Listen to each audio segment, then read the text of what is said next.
Good morning and welcome to the regular meeting of the Board of Directors of the Golden Rain Foundation of Laguna Woods, a California nonprofit mutual benefit corporation, Tuesday, May 2nd, 2017, at the Laguna Woods City Hall. I would like to remind everybody at this time to turn off their cell phones.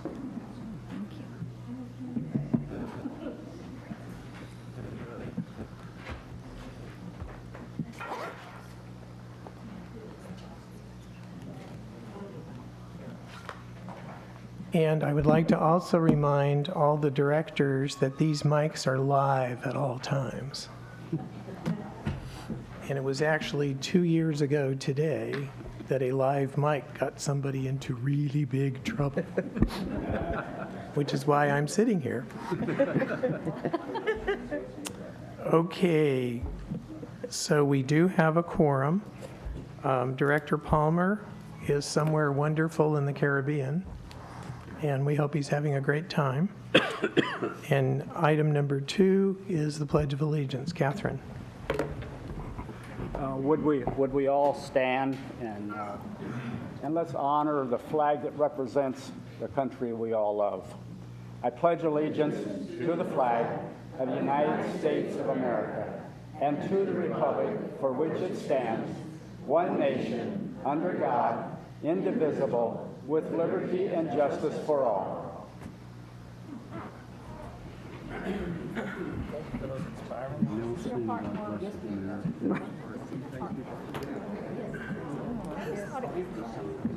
Okay, item number 3 is to acknowledge the media, and I see the Globe is present, and we are on TV6, or VTV. Okay. Item number 4 is the approval of the agenda, and I'd like to remind all directors that we have agreed that this is the moment in time that if you choose to pull anything from the consent calendar, you do it now or not at all. So, do I have an approval of the agenda? Judith. I just have a comment. There is maybe a typo on 11E. Do we have to pull it off the agenda just to make, now therefore be it says May 7th, it should be May 2nd, so. I think that would be considered a Scribner's. Okay, so we won't have to take the whole thing, just change it? Okay, thank you. Okay, Joan. In 11F, I'd like to remove it. It needs some rewording. All right.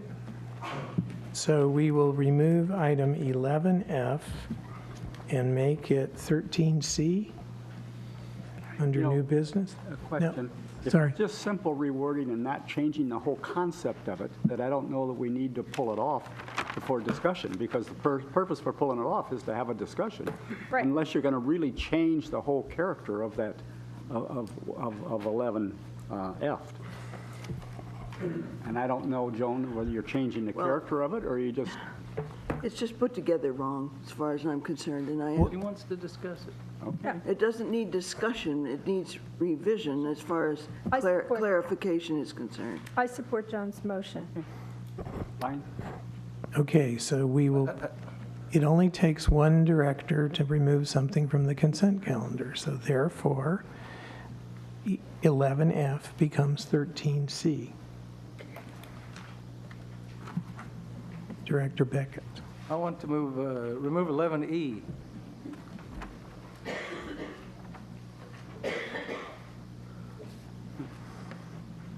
All right. Since it only takes one, we will move 11E to 13D.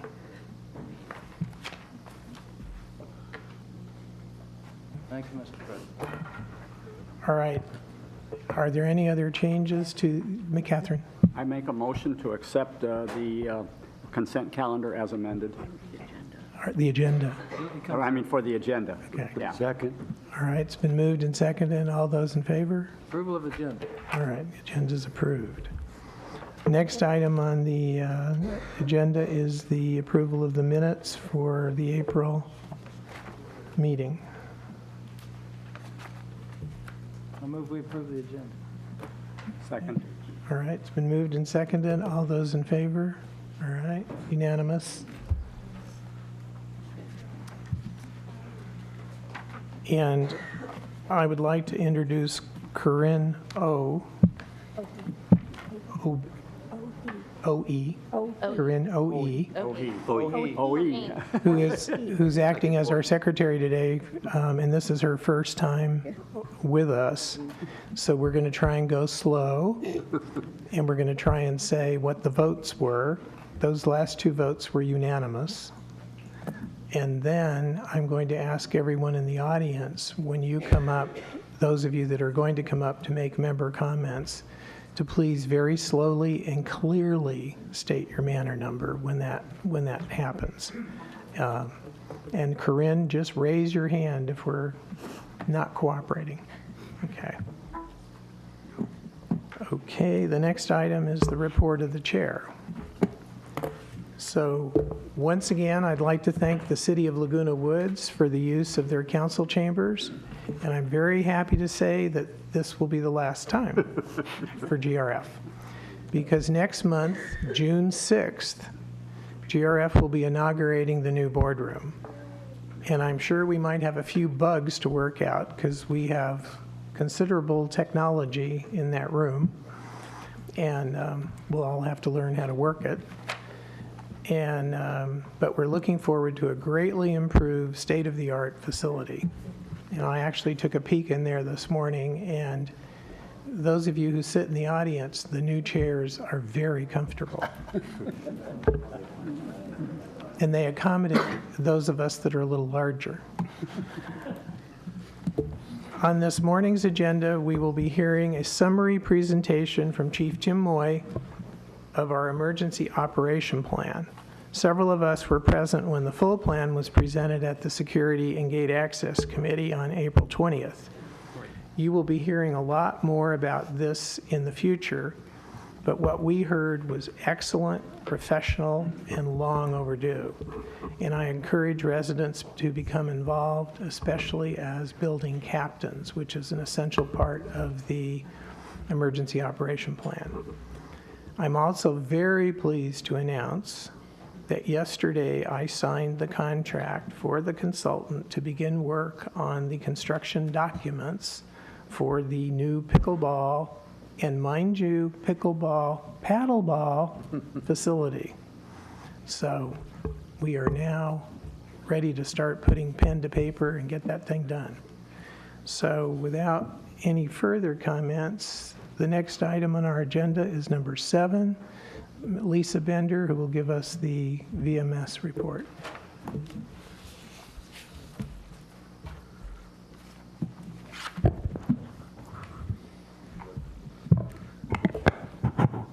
Good morning, everybody.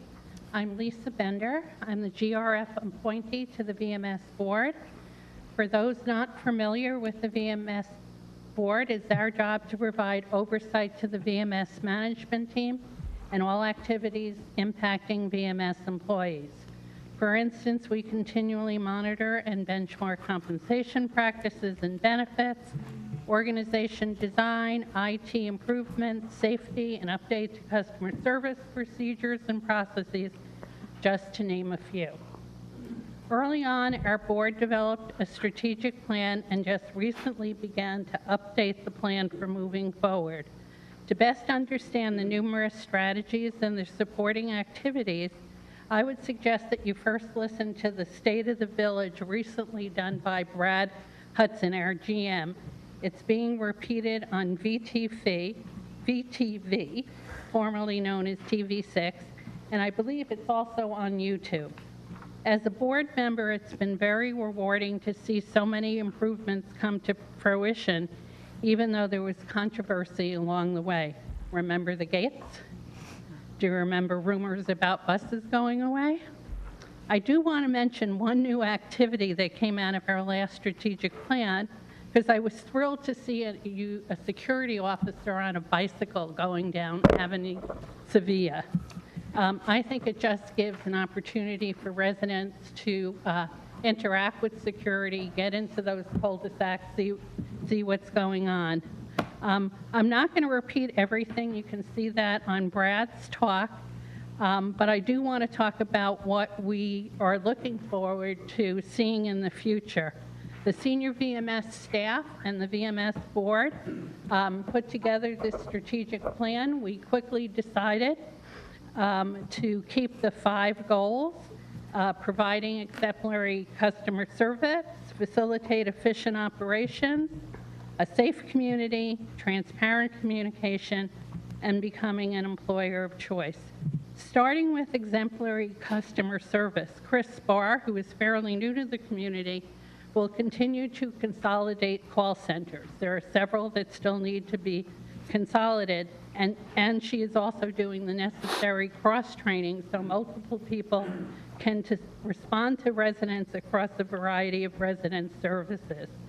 If you've been to the community center lately, you can see the beginning of a new service lobby and very friendly service representative.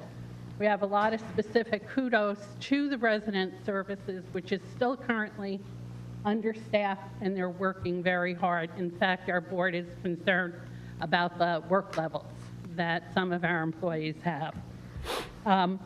Now, because there had been long lines, and there are still long lines, there's now a TV to look at, and there's water and cookies and holiday decorations. So it's a much pleasant line to be on. There are now more seats to stand on. But I have typically used the email to resident services, and I've typically get a response back within a few hours. But I'd like to tell you about an example with one of our new employees. I was making an inquiry for an elderly relative that lives here about the bus service. She told me it had gone from 10 minutes to 45 minutes. I said, ugh, right? So I made this request on her behalf. It turns out you got to split the difference between the old schedule and the new schedule. But the service representative emailed me back and told me to call transportation. Okay, so since I'm a little bit of a pain in the ass sometimes, I said to this service representative, why didn't you just forward my email on to transportation services? Then I would have felt like I'm making some progress instead of you throwing it back to my lap. Now, I didn't expect a response to that, but I got one a few hours later. And it was, thank you for trying to teach me how to do my job better. I'm new, and I'm learning. And I thought that was terrific, because those are the kind of employees that people are screening for, people who have the good customer service skills. So I was very pleased to get that response.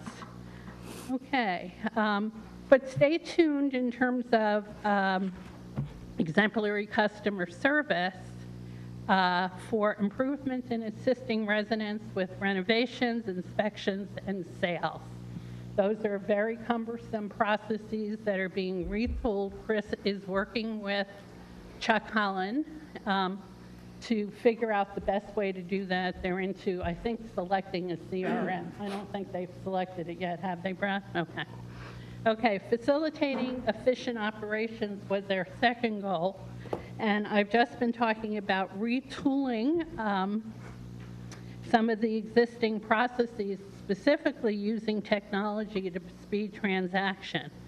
So since we did the transition, the budget process has decreased in the amount of time that it's taken due through some retooling, and now finances are going to implement MS Forecaster, which will help them better use in the budget and give more access to people to know what's going on in the budget.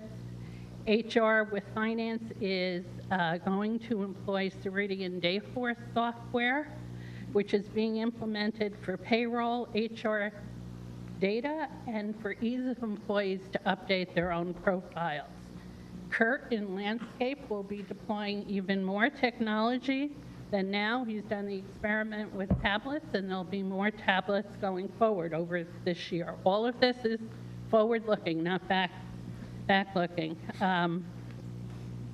Granicus is getting closer So we'll be able to manage governance processes like agenda management and provide access to both current board meetings and archives of previous board meetings. So that's part of transparent communications as well. Our Nesto has a $28 million budget for 90 GRF projects that go everything from pickleball, as John just mentioned, to dry rot.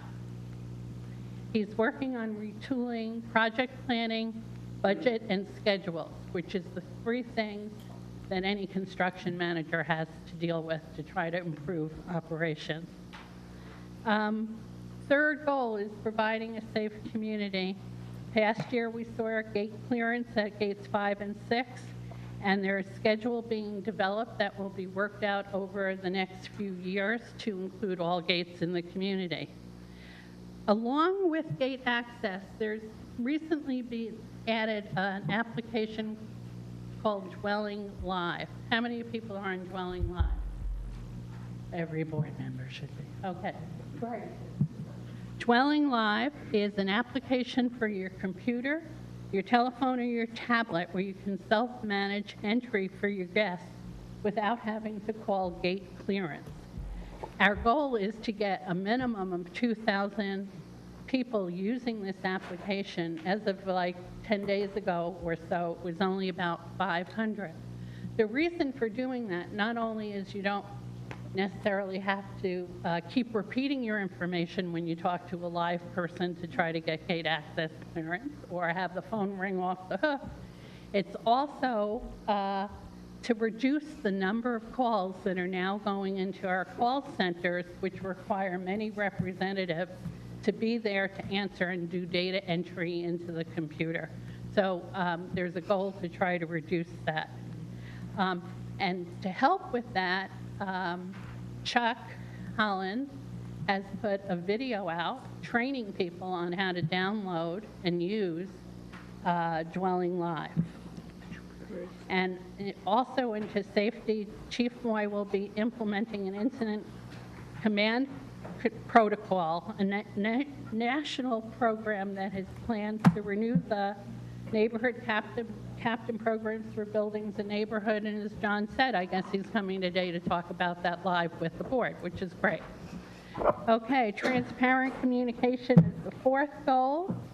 There has been developed a marketing communications plan that includes targeted information for current residents, new residents, and potential residents, because those needs are very different.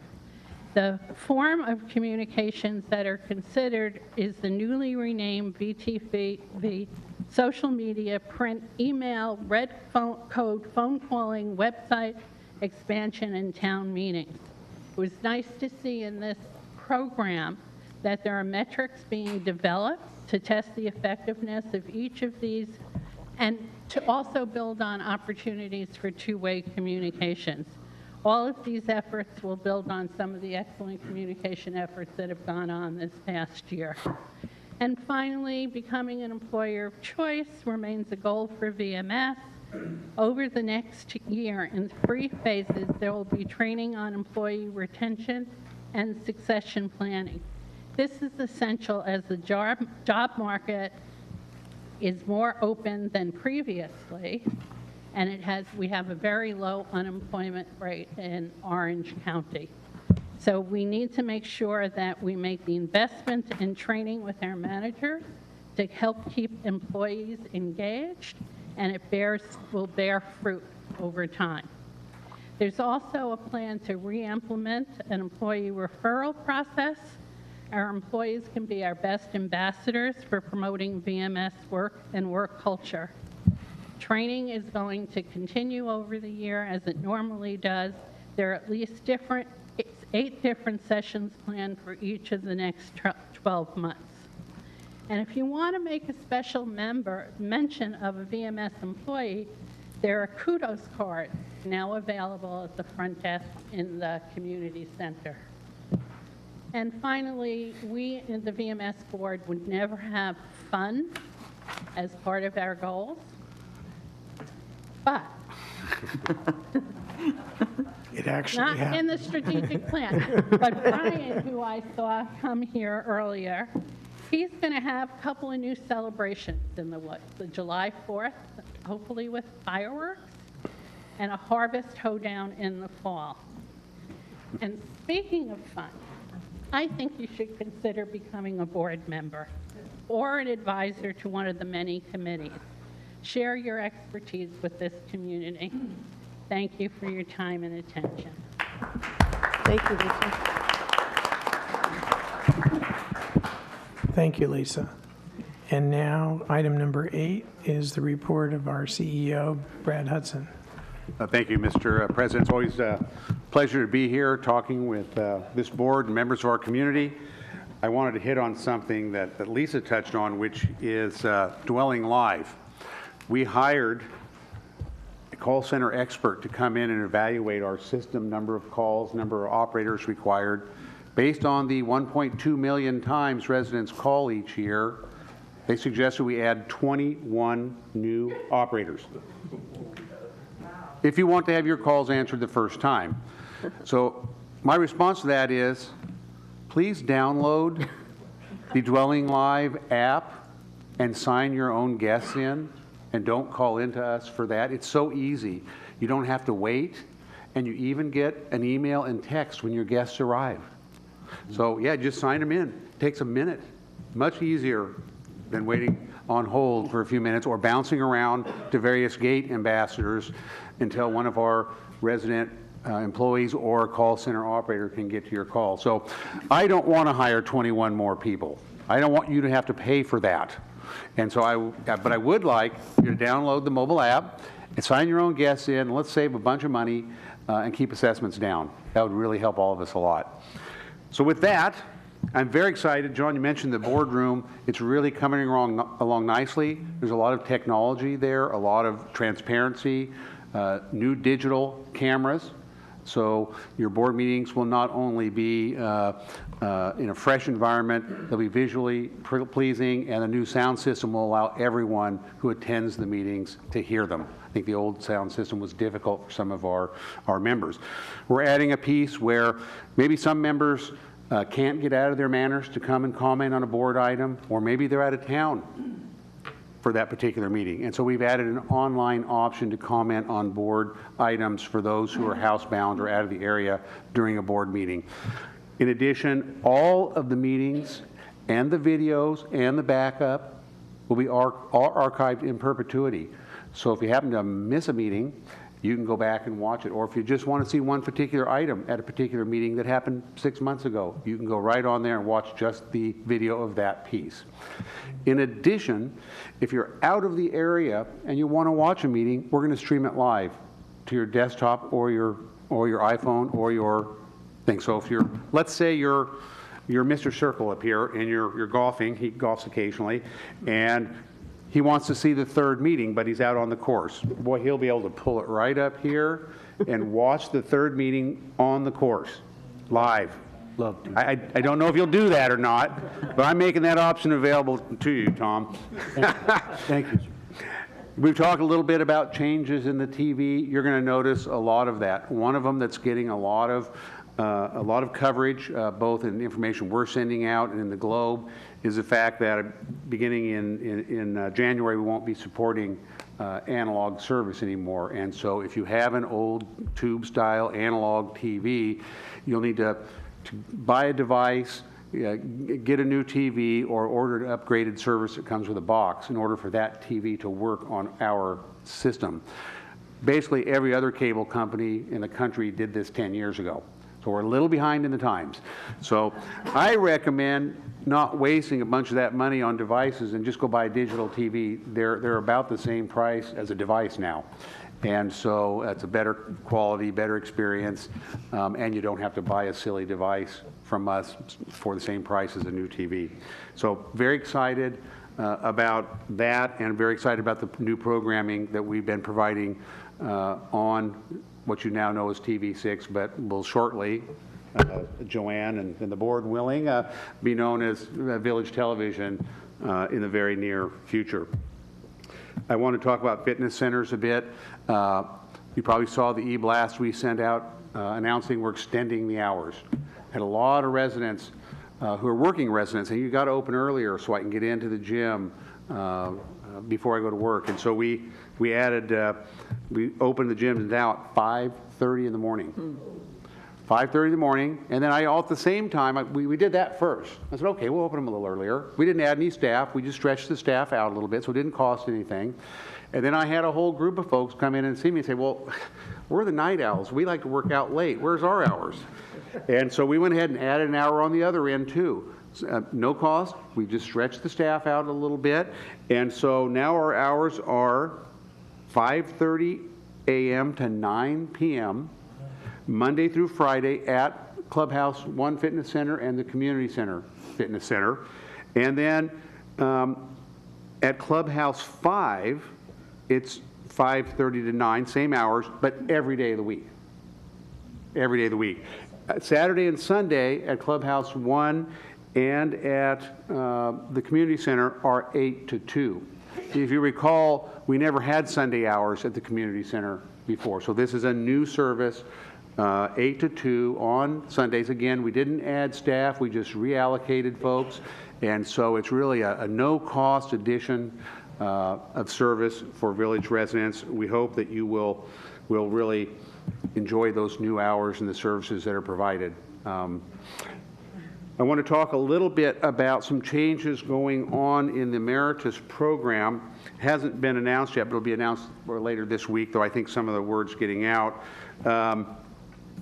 Essentially, we evaluated all of the classes that are provided and determined which ones were not of service to very many of our residents. And so several months before the semester begins, we're required to provide to the community college which space and which times they're allowed to use. And so we did that, and there were, I think, 5 or so classes that we determined not to have for the fall semester. One is a jewelry class. There's several jewelry classes, but we canceled one that was over 90% non-residents. I think there's only one resident in the class. And so we canceled that class. We're going to run our own jewelry class that'll be only residents. And so we're going to do that. There was another class that was a pottery class, a ceramics class, that was over 75% non-residents. We're not going to do that one either. We'll run our own pottery class and have it just for residents. And then probably, haven't heard too many complaints about that, but the ones that people get excited about are circuit training. So I wanted to go through this with you.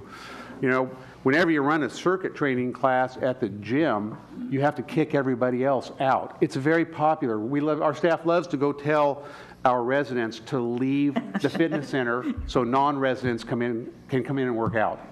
And that's what's been going on. You probably saw the letter to the Globe this week, the very thing.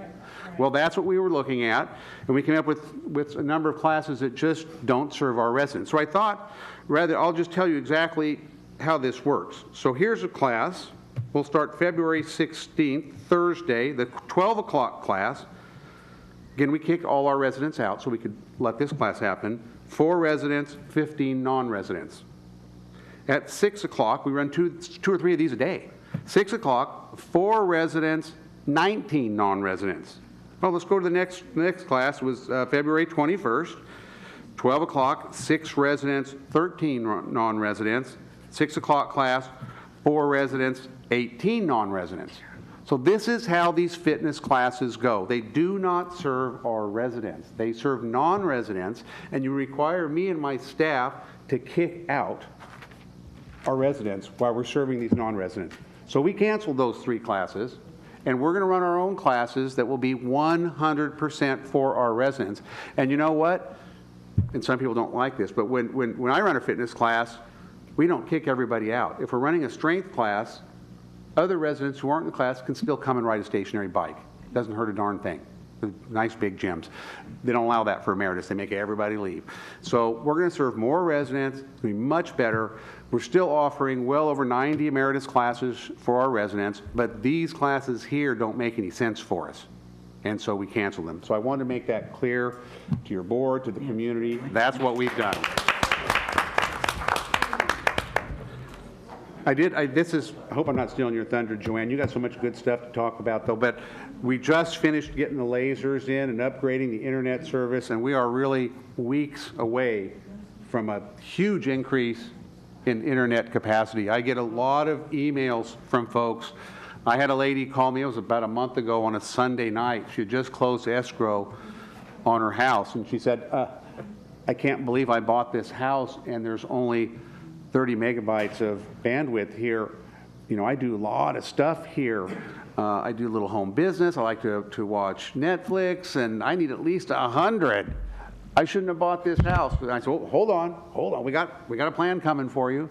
The next couple of months, we'll get you where you need to be. And I'm telling you right now, we are a very short distance away from really great internet service. You want to watch Netflix, you want to watch Hulu, you want to look videos of your kids, do whatever you want to do, you'll be able to do it. We'll have the bandwidth to support you.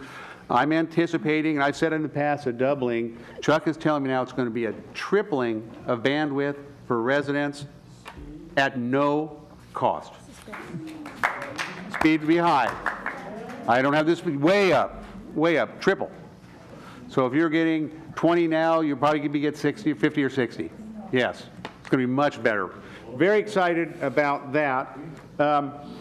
You touched on it a little bit, Lisa, but we're going to hear from Tim Moy a little bit later, but we just are blessed to have some wonderful leaders working for VMS right now, and Tim is one of them, and Chuck and Ernesto and Lori. There's so many great people that are just serving this community, and they're doing it aggressively and thoughtfully and sensitively, and I'm just proud to be a part of this team and look forward to hearing Tim's discussion earlier. But I had promised during the State of the Village that I would send you all the emergency operations plan before we adopted it, and I think I got it out Friday. Did anybody look at that? It went out at the e-blast. There's a couple of Tim, I know you looked at it, Tim. So it's a big document. It's a lot of technical compliance stuff. I think for our village, it may be more important than maybe any other community like this in the country, because our city is so small and has such little capability. Their emergency operation plan, I'll tell you what it says: go take everything at the village and pay them back later when the feds give us money. That's how these things work. And so we have to act a little more responsibly. We're going to have thousands of people here in an event of a potential disaster are going to need help. And so we're going to be prepared to help you. And so this is an unusual plan for a community like this, but because of our size and our governance predicament, we're required to be much more prepared than probably any other similarly situated HOA in the country. So I want you to know that we took that very seriously. I know Tim's going to talk about it, and that we're here. We got your back. If something happens, we'll be there for you. And then lastly, I did want to talk a little bit about the call center. There are major changes going on there right now. We've added a few staff people. We've reallocated individuals maybe used to work somewhere else. Now we've pulled them in. We're consolidating numbers. My hope and dream is that in the next several months, for virtually everything you need, one number, and it'll be taken care of right then. You'll never go to voicemail. You won't be on hold very long. It'll happen for you. So I'm very excited about that. And I think if you go to resident services now, you'll see that it's highly upgraded over what it was just a month or two ago. It's a much more efficient operation. I've hired somebody to run that does that for a living. Did it for a number of cities, did it for telecommunications companies. That's what she does, Chris Spar, and I'm very excited to have her here to get that thing up and running, because we have a really big, humongous call center. Now I'm going to try to make it smaller by getting you folks to use these mobile apps and online services, but that's going to take some time. But when we get there, I'd be very pleased to reduce the size of this call center in the future, and I hope you'll help me do that. So with that, Mr. President, I'm concluded with my comments and certainly respond to any questions from the board. John. Mr. Bradley, you mentioned the new VMS employees, Lori, Tim, and Chuck, and what a great job they're doing. I think we all agree, but You deserve the credit for recruiting and hiring those people, and I thank you. Thank you. Thank you. All right, the next item on our agenda is the open forum. So what we ask, you're limited to 3 minutes. We ask that you state your name and manor number and as clearly and slowly as you can. And the items that are discussed in the open forum are items that do not appear on today's agenda. So if you're speaking to a subject that is going to be dealt with later, then it's not appropriate to speak during the open forum. The other thing is that we do not respond to your comments individually. We let all the comments happen, and then directors respond to the comments. And in some cases, there may not be a response because we may not be prepared to respond. So with that, I open the forum. Sue Margolis, 34C.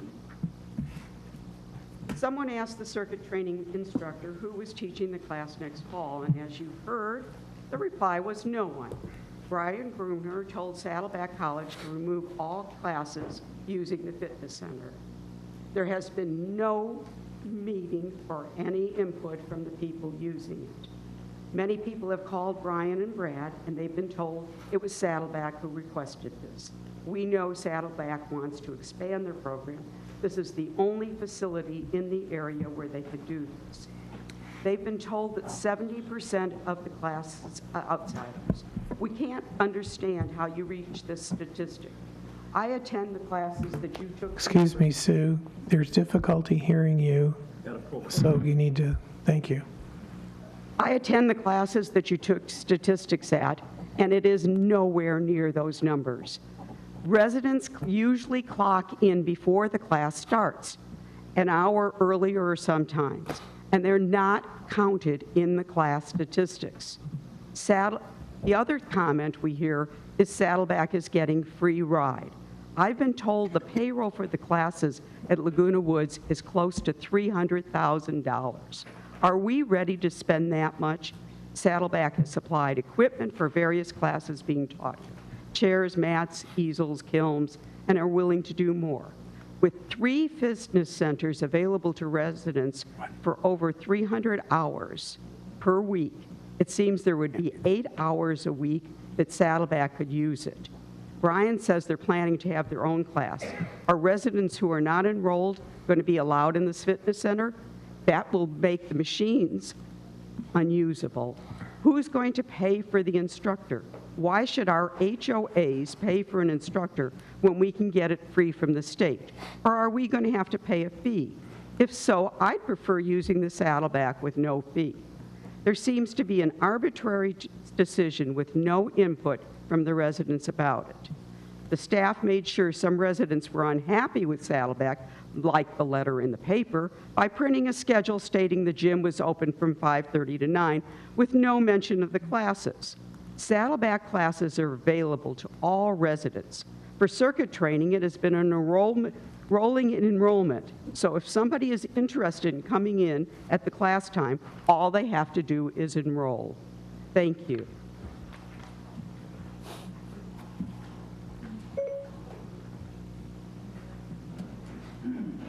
Sandra Feigelman, 254A. I'm sorry. Would you please repeat your name? Sandra Feigelman, Feigelman. I've been taking the classes for 20 years, and I have to tell you something. Talk about false figures and false news. This is what this is. I cannot believe that our community has decided to cancel those classes without input from the people who take them. And I'm not talking about the ceramics classes, I'm talking about circuit training. We are now, I know, eventually we are all going to have to start paying for classes, which we do not pay Saddleback. I think it's been a disservice to the people who live here to do this, and I am furious about it. It just makes my blood pressure boil when I think that people say they were kicked out. If you post the hours on anything, then they know what the hours are. So they're not kicked out. They're told the class is starting, they need to leave. I think it's so unfair to use the word kicked out. That is not true. And so I want those classes to continue. I want the advantage of using the Saddleback College teachers. Thank you.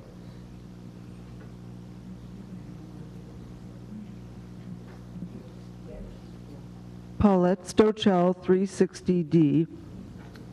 I attend the circuit class religiously Monday through Friday, and I believe the numbers that were quoted on the February 16th date are not representative. I'm not sure how it was counted, and as previous person mentioned, Sandra mentioned, maybe the numbers were counted right at 12 o'clock because many of the residents clock in earlier and those people are not counted. As I said, I attend religiously. I believe the numbers are probably more the other way around. 70% residents has been my informal, not official count, but I would be willing to place my wager on that. The biggest thing that disturbs me, though, is that this decision was made without any input from the residents, any input. I find that very, very disturbing. In all my experiences in the outside world, employment-wise, volunteer-wise, the best decisions are made cooperatively, what people buy into when they have some say into. And I'm very, very disappointed. I valued that class very much and feel, as others do, that this was a very hurtful decision, will affect many people because of the unilateral way it was made. And I would hope that I understand other decisions have been made that way, and it's very disturbing to me that such decisions are made in this community.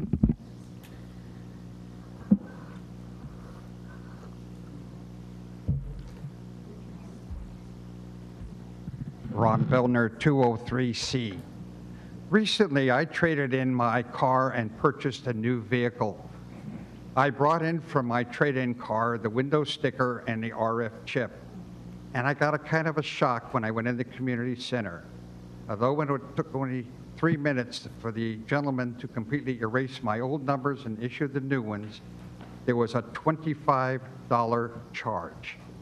Now, if I didn't bring in those stickers and somebody else can now use them, I could see the $25. But I think that this is a little high. I mentioned this at one of the events that I attended, and some other people at the table had bought new cars, and they were using the term GRF gouging, money gouging. Now, if there is a justification for the $25 because of labor and material costs, that's one thing. But if it isn't, we should consider that if somebody brings in both those stickers, there should be a reduced charge. I wasn't going to comment, but people before me have made comments about the Saddleback classes. Thank you for canceling out settlement and making them for members. As a docent, I go into these various departments, and I've gone into the jewelry department with a tour group, and I've had the professor turn around to the tour group and say, residents of Laguna Woods cannot use this facility unless they are in the class, and that's the only time they can use it. During a second visit, one of the supervisors also said the same thing, which I reported to the management that these people were saying this. And the same thing happened in ceramics. When there wasn't a class, one of the supervisors who was in there said, you have to be in the class to use this department. I don't know if you realize it, but we have a lot of people in these classes who are professionals. If you go over to the Pageant of the Masters, the Sawdust Festival, the Art Festival, or in the stores in Laguna Woods, you will see stuff in there made in this village. These people are professionals, and a lot of the people in the classes are non-residents, including also some residents, come in class after class after class. There is no restriction. In fact, one gentleman in the Pageant of the Masters was selling rocking chairs that he made here, $2,600 each, and cabinets as much as $3,000 a piece. So thank you for making some changes and letting the residents come first.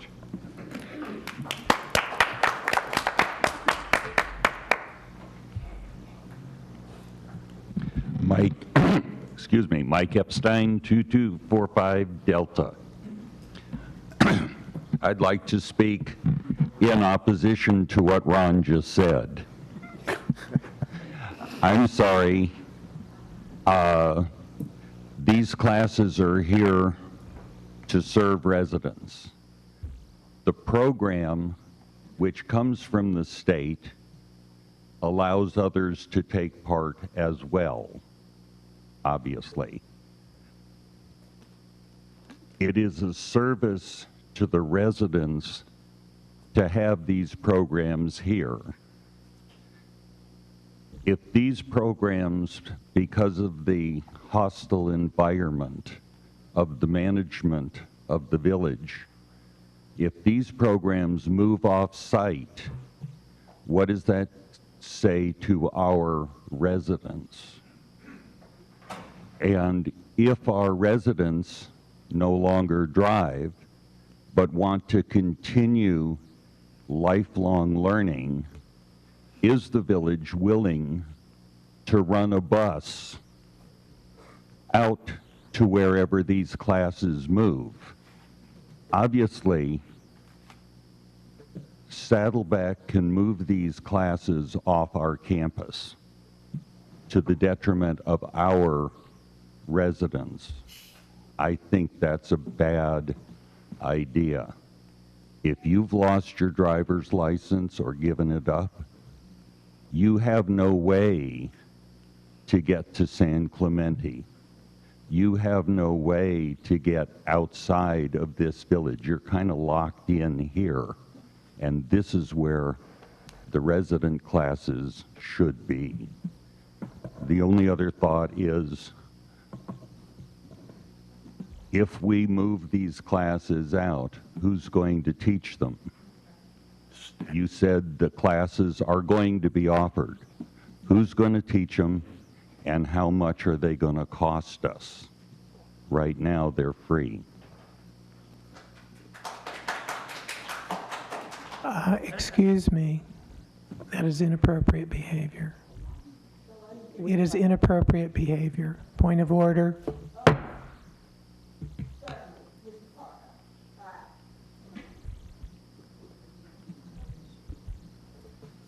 Thank you. Do I have this about, bring it down. Thank you, Thomas. You're welcome, Mike. Can you hear me all right? Yes. Good. Good morning. I have a very special request to make. I think it's a happy request.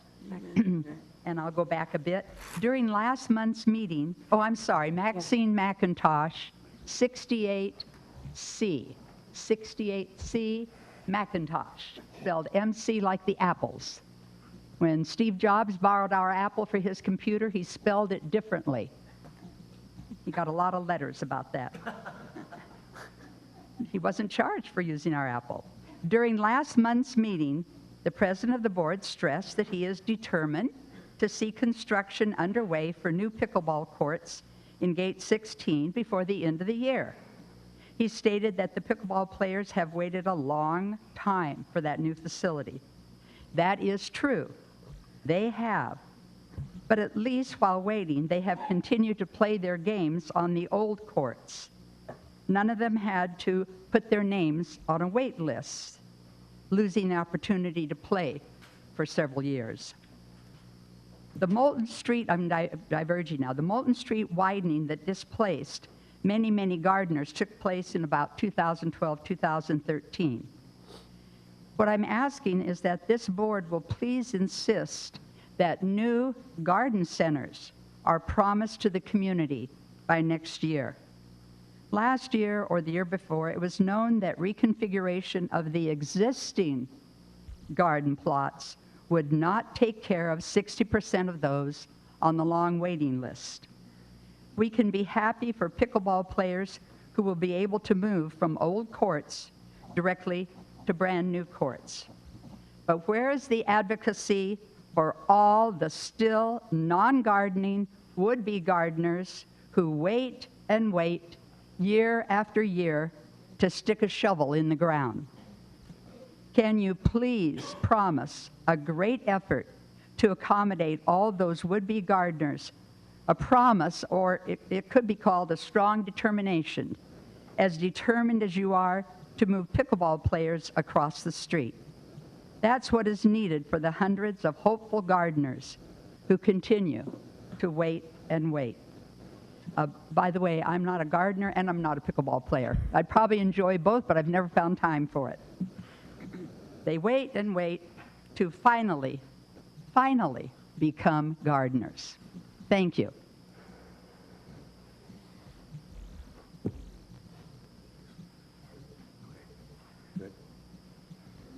Mary Wall, 239D. I'm here about the bus shelter at Gate 5 that has been removed. The bus shelter was removed because it was felt that it was in the line of sight. The bus shelter being removed for a felt reason was an inconsiderate and thoughtless act because there have never been any accidents or incidents outside Gate 5. The bus shelter provided the shelter necessary for the welfare of the residents who use the bus to go to Laguna Beach. We are a senior community. By removing the bus shelter, the health and well-being of the residents has been ignored. The city had the bus shelter removed on instructions from Brad Hudson through David Collins. Please replace the bus shelter at no cost through Clear Channel. Thank you, Brad.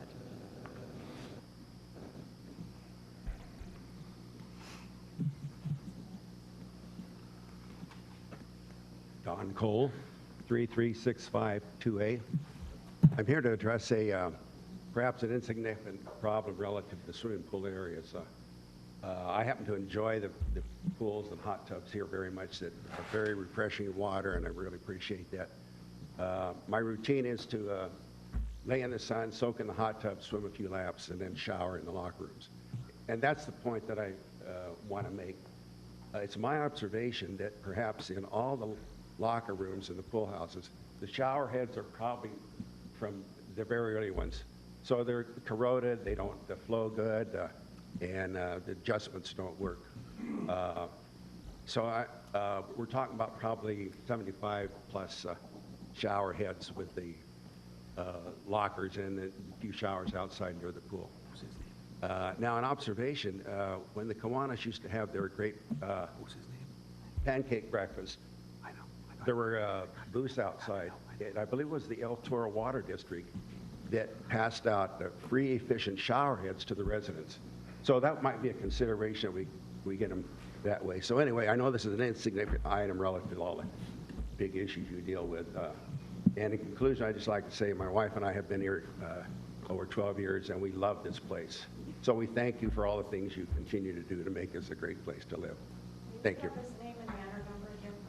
It's Don Cole. C-O-L-E, 336528.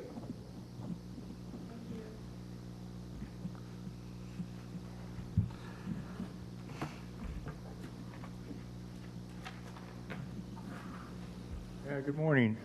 John Sowers, S-A-U-E-R-S, 5377 Avenida Sociega, Unit B.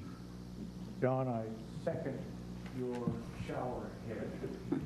I'm a lap swimmer also. At any rate, I have two subjects to talk about. The first one concerns the RV parking spaces, and the second one concerns the disparity of prices at our warehouse for items we use in our manors as opposed to what we can buy them at Home Depot. First subject relates to the recreational vehicle parking areas. I have a travel trailer, a very small one, about 17 foot, that we travel in occasionally in the summer. We're snowbirds, and we arrive usually around the first part of April and leave sometime around the end of October for Tucson for the winter. At any rate, sometime around February of this year, I called the security department requesting a parking space when I got here on or about the 1st of April. I was told there are no spaces available and that I was 15th on the waiting list. This is not in accordance with the recreational vehicle parking areas rules and regulations, which state that there are always 5 spaces available. And if there are not 5 spaces available, then a resident who has more than 1 space would have to vacate that space to assure that there's 5 spaces available for us who arrive, so we have a space. Luckily, fortunately, I'm retired from the military, and consequently, I have access to Camp Pendleton, where I am stowing my trailer. But to continue my conversation with Officer Diaz in February of this year, and informed that I was 15th on the list, and asking him, what about the 5 spaces that are supposed to be available, and the occupants that have more than 1 space are supposed to vacate it so that we have the 5. He informed me that I was 15th on the list and that I was arguing with him and consequently hung up on me. So I said, in effect, luckily I am military retired and I have a space for my trailer, but what about the 15 spaces that I'm on the list and the 5 that are supposed to be available? I think there are 20 people that maybe should vacate their space to allow for the 5 available. Second subject. Last October, I had a problem with my shower. Not a problem really, but the handle was corroded in the shower. So I went up to our warehouse here on the top of the hill where we have the plumbers and electricians, et cetera, and purchased a $22 handle to replace this one. That very same day, I was at Home Depot wandering around and found a handle exactly like the one that I bought for $22 at $12. Sorry, your time's up. Pardon me? You've exceeded your 3 minutes. Oh, I have. The problem being that the disparity between, and not only this handle, but also a medicine cabinet. Sir, that is a mutual issue. The RV parking lot is a GRF issue. The stocking of the warehouse is a mutual issue. That's right. It is what? It's a mutual issue. So if you live in Third Mutual, it's a Third Mutual issue. It's not a GRF issue. Well, I talked to Judith, and Judith this is was an issue I should bring here. Well, the RV is GRF. Oh, I see. The replacements in the warehouse is your housing mutual. Oh, it is, so I have to go to them. Yeah. Okay, well, hopefully you'll do something about the RV thing. Thank you. Well, we have greater demand than we have space.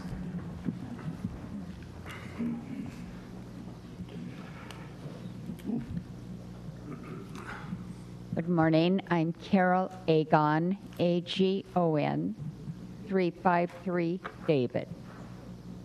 Thank you all for your service to our community. I'm here with concerns about our emeritus program, and the 2 concerns I have would be the cutting of classes, because as you might have noticed, sitting next to me was an elderly lady. She's 97, and she's with a walker and an aide. And she cannot go off campus to attend classes. But I see her at 8 o'clock in the morning every Monday, Wednesday, and Friday in one of my classes. So there'll be a time when I won't be able to drive. So that's a major concern to me, that we almost romance Saddleback to make sure we have the classes here on our campus for all of us who don't want to be traveling or cannot travel, the community. The other thing is cost. I don't know about many people, but for myself, I am on a fixed income. I'm paying $100 for 2 sessions of water aerobics is what it costs here if I do it through our village, and nothing if I do it through Saddleback. The state gives us that gift. And it's important, the cost of other classes. So I hope you'll consider that. And I thought of one other thing, and I'll close with this: transparency.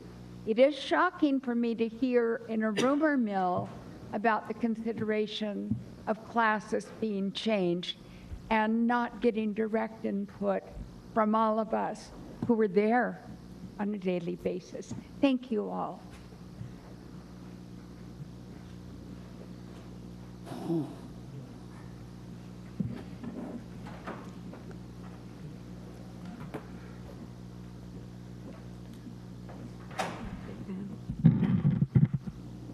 Good morning. I am Pamela Grunke. I live at 2214 B as in boy, United. Good morning, ladies and gentlemen. I come here to address some concerns that I have and that residents have given to me via the telephone. But before I do, don't put me on yet. For the purpose of absolute exposure, I want to tell you that I am the wife of Connie Grunke, who is an associate professor for the Emeritus program. That being said, I would like to address some concerns. I hear all kinds of things, and what I hear most is distress. What I would like to talk about is I understand and I accept the fact that changes are being made for the residents. I accept that and I understand that. However, there are residents that are going to be greatly impacted. You see some of them here today. I think that this decision was improperly handled. I think it was not to the service of the community. I think that the transparency and the presentation at a public forum was lacking. I look around this community that I love and I worked hard for. I see the changes and they're very positive. However, this one negative is going to keep this community divided. I think you need to rethink this, and I think you need to look at it some more. I understand that you want to base this on residents first. However, when we made this decision to allow Saddleback to come in, nobody said it was a perfect contract. I see an aura of hostility against the outsiders. When you have an adult program and it's funded, federally funded and state funded, you have to allow anybody over the age of 18 to come in and to participate. That is not to say that they are all bad. And I feel that you have really given the outsiders a bad name. And I don't think it serves this community well to do that. I think that, this is my opinion, that we can look at this program and we can restructure and reschedule, and so that the residents can come first and we can still accommodate the outsiders. Yeah, I know. Thank you for your time and attention, and I do hope that you will look at it, and I am open to conversation. Mr. Hudson, please call me.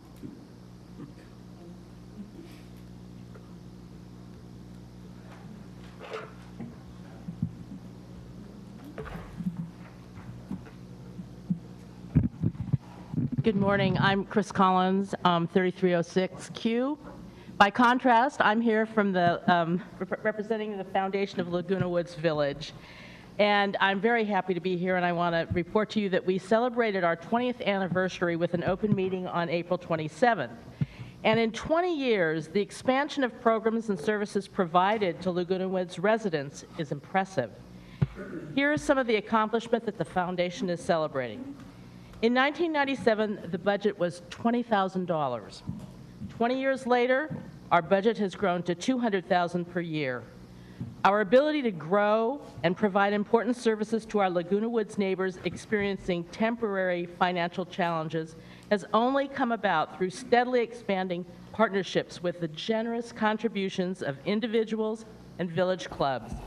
For all of this, we are deeply grateful. Several noteworthy program expansions this year include, for one thing, in addition to Meals on Wheels program for Laguna Woods residents, the foundation now provides food insecure weekend and holiday meals to qualified residents. This program represents an additional disbursement of $25,000 per year, in addition to our yearly contribution of $84,000 to the Meals on Wheels program. Secondly, the foundation provided Alzheimer's Orange County a $30,000 startup grant to establish the Dementia Alzheimer's Respite Project for Laguna Woods residents. This new drop-in R&R respite program at South County Adult Daycare Services provides peace of mind for family caregivers knowing that their loved ones will be supervised and taken care of at a safe and caring place. In addition to the startup grant, the Foundation of Laguna Woods Village also provides scholarships to residents. In closing, it is important to note that the Foundation of Laguna Woods Village is unique in that we are the only organization in the United States that established a safety net to help seniors age in place. We are indeed neighbors helping neighbors. So please watch the mail for our spring appeal letter. Remember that no gift is too small or too large. Thank you so much. Thank you. It appears that member comments have concluded. So now I will ask for director response. Brad? It would appear like many of these are mine. Hey, let's start with the showers. Is Dawn still here? Yeah. You're going to love this, Dawn. We've got pool 4 closed right now. We're regrouting the bathrooms, painting, new shower heads, faucets, all kinds of good stuff. Is that where you go? Well, you're going to love that. Now, Clubhouse 1, I believe we just fixed the shower heads in there recently. So those have been replaced, and then I think right as we speak, Clubhouse 5 locker shower heads are being replaced. So you're here at the right time. It's all happening. But I think that the locker rooms at Clubhouse 4 are going to be the most pristine for now, but we're going to get to all of them and update them all. We also have a larger project for the lockers at Pool 2, which there's some dry rot and other issues that we have there. So I'm glad that we could bring that to you. I don't know if you want me to hit some of these others, like the RFID. I'm probably the only one that can answer that.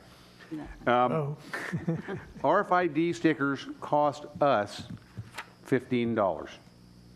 And it costs about $10 to have somebody enter the data, turn the other one off, take it out, put it on your car. Hence the $25 charge for that. We had considered just making that a freebie, but the benefit is so diverse. Some people buy a car and they put it on and they wouldn't get another one for 10 years. Other people buy a car every year. Some people lease their manners and have different people there 3 or 4 times a year that all need an RFID.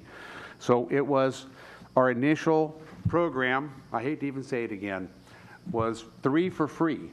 So if you come in right when we were unleashing the program and you had 2 cars and a golf cart, we would give you RFIDs on all those free.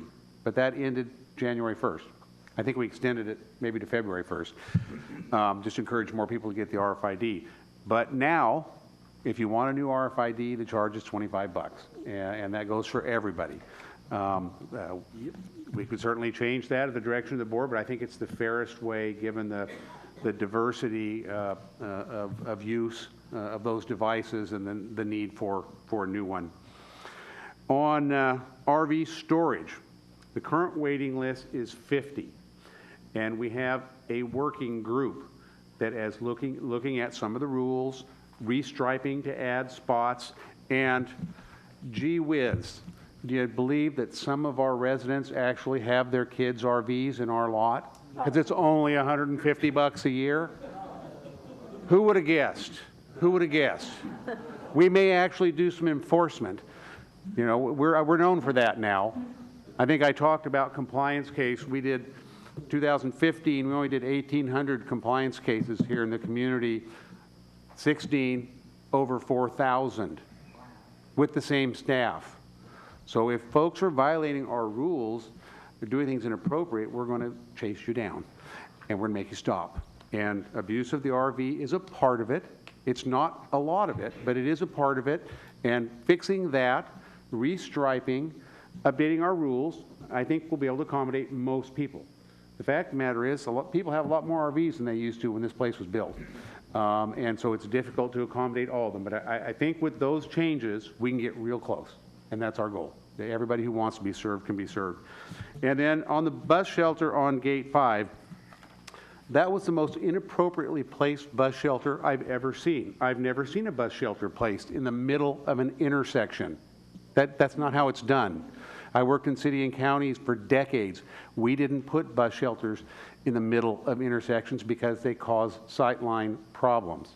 Hence, that one was removed at my request to OCTA. And then, you know what OCTA's response was to me? Can we just shut the thing down? No one rides. There's only 5 riders a day there. Not only does it not need a bus shelter, it doesn't even need to stop. And I said, no, because I'd have to move it for the 5. It's under 5 people a day use that. I'd have to move it too far. It was like a quarter mile. I thought, you know what? I can't make 5 people walk a quarter mile to catch a bus. And so we asked them to leave it, and they agreed to. It didn't need a bus shelter. It really doesn't need a bus stop. But for those 5 people, they're probably darn glad it's there, and I'm glad to keep it there for them. And I think that covers my items. And unless, and John, you may want to comment on this, on the garden centers. I think we're going to work that list down pretty low this year. We're working on it right now. We're adding some new spots. Some people haven't renewed. My guess is it'll be under 100 by the time we're done, which is lower than that waiting list has been for a long time. Well, the other thing that I would add on the garden center, since that's the topic at the moment, most garden centers, the leasee has 200 square feet. You'd have all the room in the world in both of our garden centers if the people who have in excess of 200 square feet gave theirs up, which they are totally unwilling to do. In fact, the ones that have more than 400 square feet are screaming and moaning that they have to give that up. I've got mine, screw you. Now, along those lines,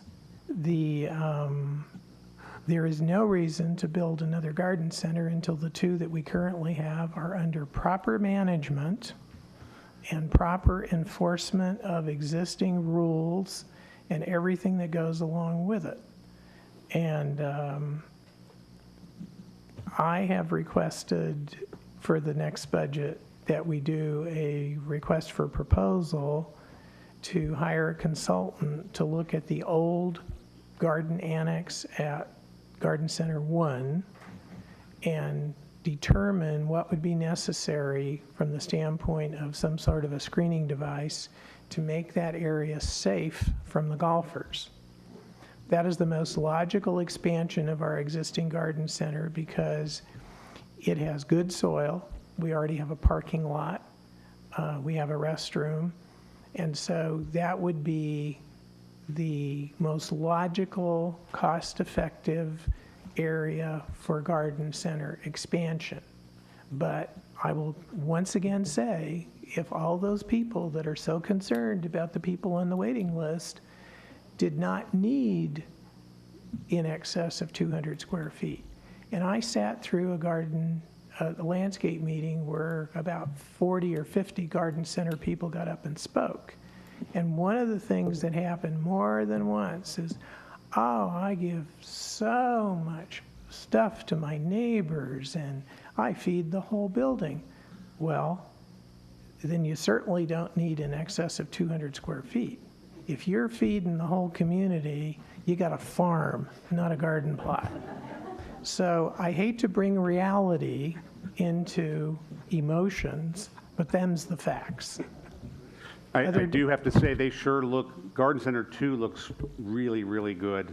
It's really come along. There is progress, however slow. Judith. Yes, I wanted to thank John Sowers for coming today after our conversation, and thank Brad for mentioning he's going to check into the RV situation, and they're trying to get rid of the fraud over there. We can't answer your questions, ma'am. Sorry. And I will follow up with the mutuals on the price gouging at the warehouse. And then to Maxine, following what John said, I got a wonderful birthday present yesterday. I've been on the gardening plot list for 4 years, and I got my garden plot yesterday. It's just, so I'm so happy. So, yeah. I've already put $40 into it. So they are working on it, and I'm just thrilled to death. Thank you. Ray? Yeah, just to add to what Mr. Hudson had to say about the parking in the RV lot, I had a RV, and I had to rent it for the year. We don't rent for a month or two, and then that's not what we're planning. We can look into that, but at the present time, you lease it or rent it for the full year. If you're gone for 6 months out of the year, that's the way it is. I would go back and forth from here to Prescott, Arizona. Even when I had mine, I had a place there and a place here. But I still had to rent it for the full year, just a thought. So we don't have for the month. But we can look into that. I've been on that situation for years, so. Catherine? Yeah, I'll venture onto the topic that most of the people commented on, which is the emeritus classes. And when I was president of GRF, we started reviewing this. And Brad's done an excellent job of working with the college. It is a difficult issue, you know. And when the emeritus classes all started, you know, there wasn't so many people living around us. You know, this community, when it was built, was isolated. There wasn't anybody around. And so what has happened over the years is we have had these emeritus classes, and it's been fabulous that they're here. But I think what has happened is that some of those classes, and I know particularly more in Clubhouse 4 area, is that there has been levels of abuse, or what we would consider abuse, where residents are not having an opportunity to be in slip casting. They're not in ceramics, in jewelry, and some of the numbers that we have, and you know, and Ron spoke to it when he's doing docent tours. I used to do docent tours. Same situation, you know, and it's important that we recognize that the residents are the ones that are paying in their monthly assessment the cost for these facilities to be available to residents. And so the residents should have the first opportunity to sign up for these classes. Unfortunately, one of the things, and I know that Brad has been dealing with, unfortunately, one of the problems, and we were trying to solve it a couple years ago, was that they have online registration. Well, guess who's ready to register online first? The younger people. And they'd be online and they'd get stuff registered, and so the class would be closed before our citizens, and I'm talking 2 or 3 years ago, many didn't have, oftentimes didn't have computers at home. They weren't familiar with having the telephone ready to go, you know, having a smart telephone or an iPad. And so the class was full before they even got the opportunity to sign up. One of the things we tried to do at that time then was to set up with the Mac Club and the PC Club that to be available on that day when registration was to occur, that our residents could run up there and get online and get signed in. But, you know, that becomes a difficult situation, and I think that what Brad, working with the college, is trying to do is work it out so that our residents have the opportunity to participate. Now, I know there's 90-some classes. Most of the classes are not even going to be affected. It's only a few of the classes in particular areas.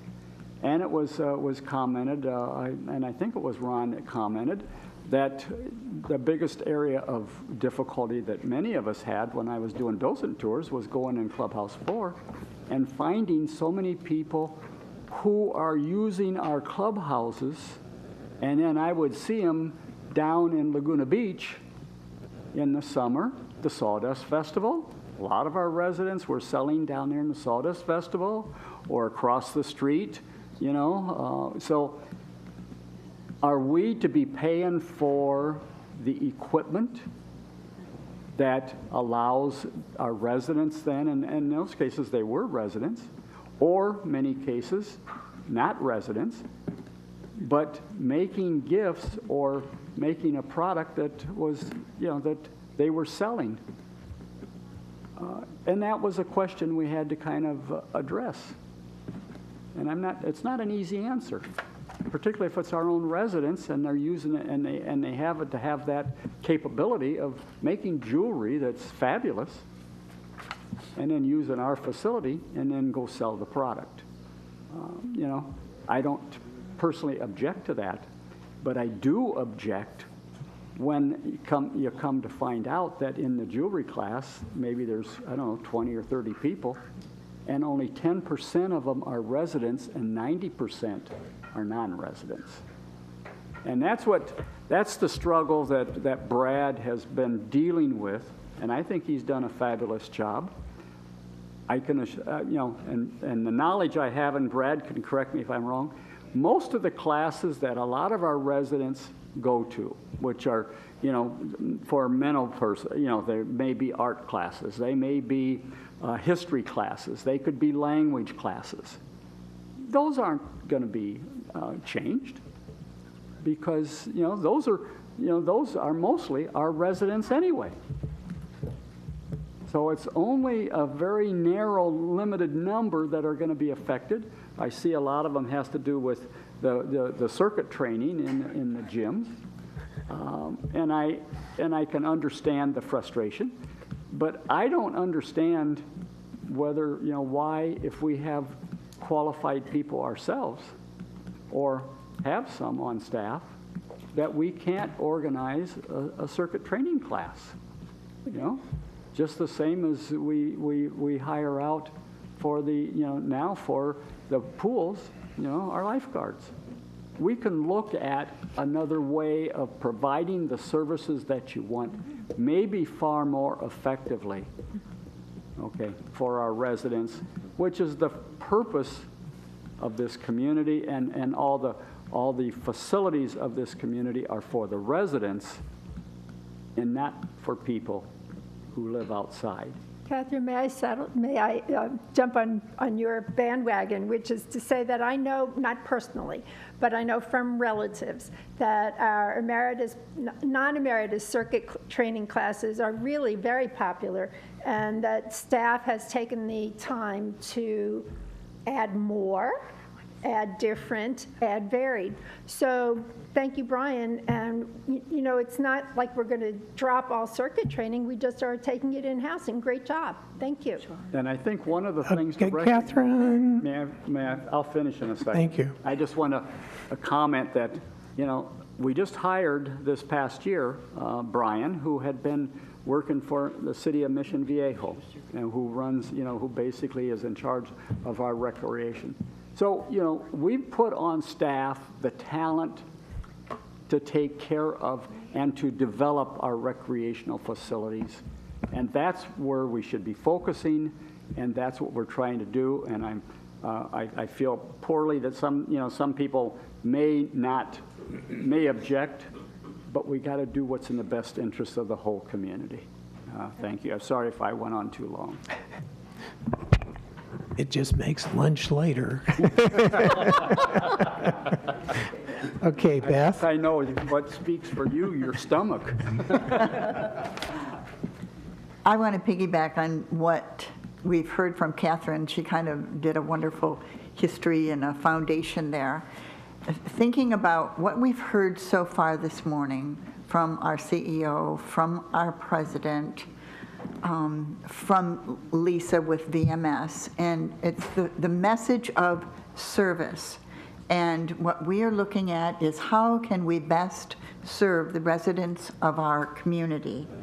Notice we are not eliminating all emeritus classes. There are over 90 emeritus classes still in effect. One of, I think it was Pamela Grundy said, you're looking at the negative, oh, these bad people, and get these bad people out. No, going back to the service, we are looking at what is best for our people, for our residents, that they're able to get in these classes and be able to participate and not be put on waiting lists and not be able to get in. And therefore, the person that said it's a hostile environment, I think that Ron's hostile environment would be, you have to get out of here when he mentioned that, when he was on a docent tour. I think it's not a hostile environment if we're looking positively for what we can do to better serve all the residents in our community. And speaking of circuit classes are one of the best things around, I think, and I am pleased to be able to attend a circuit training that our recreation staff puts on, and it is wonderful. In fact, I've recruited several friends to come and join too, but it's a great and it's a positive experience. So that is something that, as Brad said, our folks can do that. They can run the circuit training. They're doing it, and they're doing an absolutely wonderful job.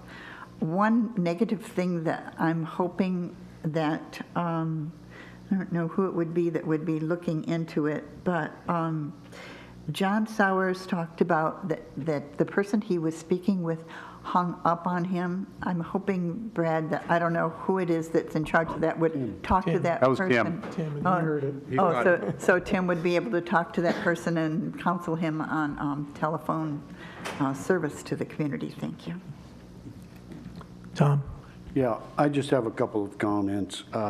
First of all, since being involved in the board in the last 2-3 years, I hear lots of residents, lots of board members say, oh, there's so many changes. I'd like to please request we use the word improvement instead of change.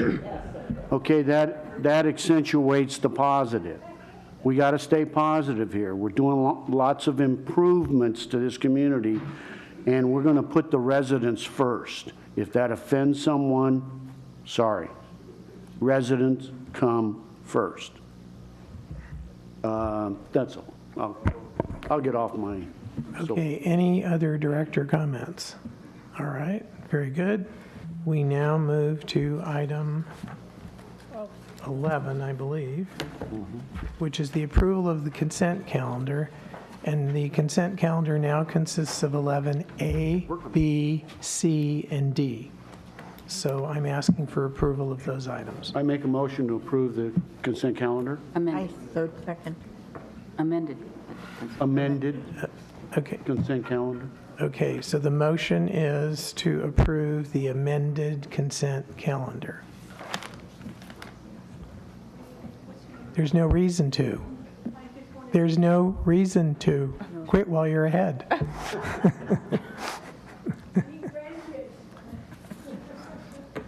Okay, we are now, all those in favor of approving the consent calendar as amended. All right, that's unanimous. Is there a second? Sweet. Yes. Beth. Beth. Thank you. Okay. All right, now we're on to unfinished business, and that is item 12A, which is to entertain a motion to return the previously approved drone policy back to the Security and Community Access Committee. And it's my understanding that there is a special meeting scheduled by this committee to deal with this on May 18th. Yes. So if you want to include that date in the motion, that might not be a bad thing. Joan? I move that we return the previously approved drone policy back to Security and Community Access Committee for discussion and revision on May 18th, 2017. At what time? At what time, Tom? Pardon me? What time? 1:30? 1:30. And I think it's going to be in one of the other Boardroom. Is At gonna, one- that's May? right. Okay. That's right. May 18th? Really? Not if it's in May, it's not going to be in the board. No. No, just a sec, let me, To be announced. Clubhouse 1. Clubhouse 1. I'll second May that. 18th at 1:30 in Clubhouse 1. I'll second that. That will be an open meeting, So it's an open meeting. special open. Okay. Okay, so we have a motion on the floor. It's been moved and seconded. All those in favor? All right, it's unanimous. Thank you. Now we are on item 13A, which is to entertain a motion to approve the Community Activity Finance Task Force changes to club funding. And this is a resolution. So Joanne, do you have that resolution? I will shortly. Pardon me. 13A.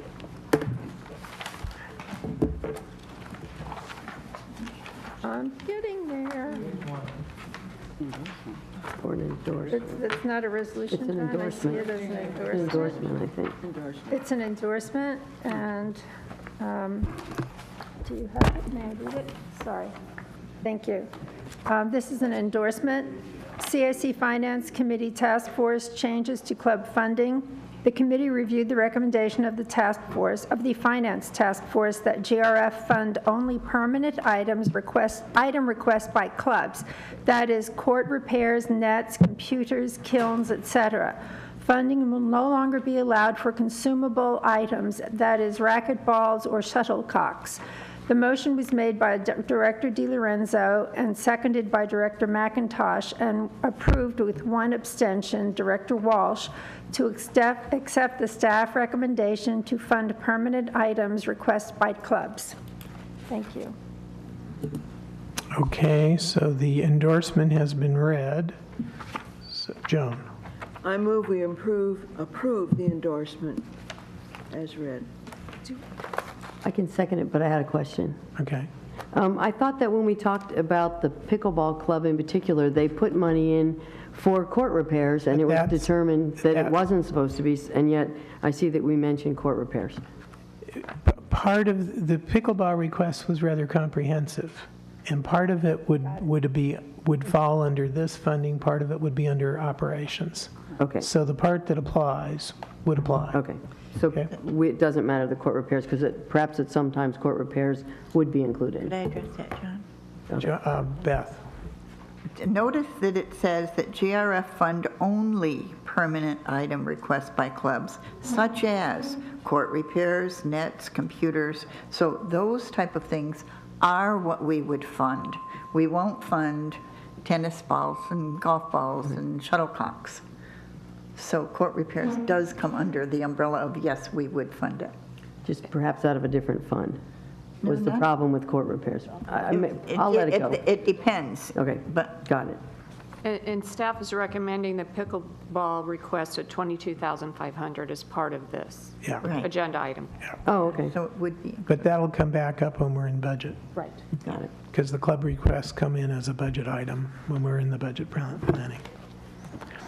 Okay, so we have an endorsement. It has been moved by Joan and seconded by Diane. Any further discussion? All those in favor? It's unanimous. Catherine is absent for the vote. Well, Okay, we are now under item 13B, which is to entertain a motion to approve the emergency operations plan. Can I ask a question? 13A, page 4 of 14, is talking about the room reservation. Are we doing anything with that? Or was that just there for information It was purposes? just information. Okay, thank you. Sorry.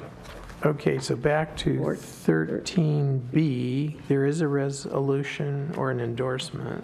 That's okay. 13B. Resolution 9017XX, Emergency Operations Plan.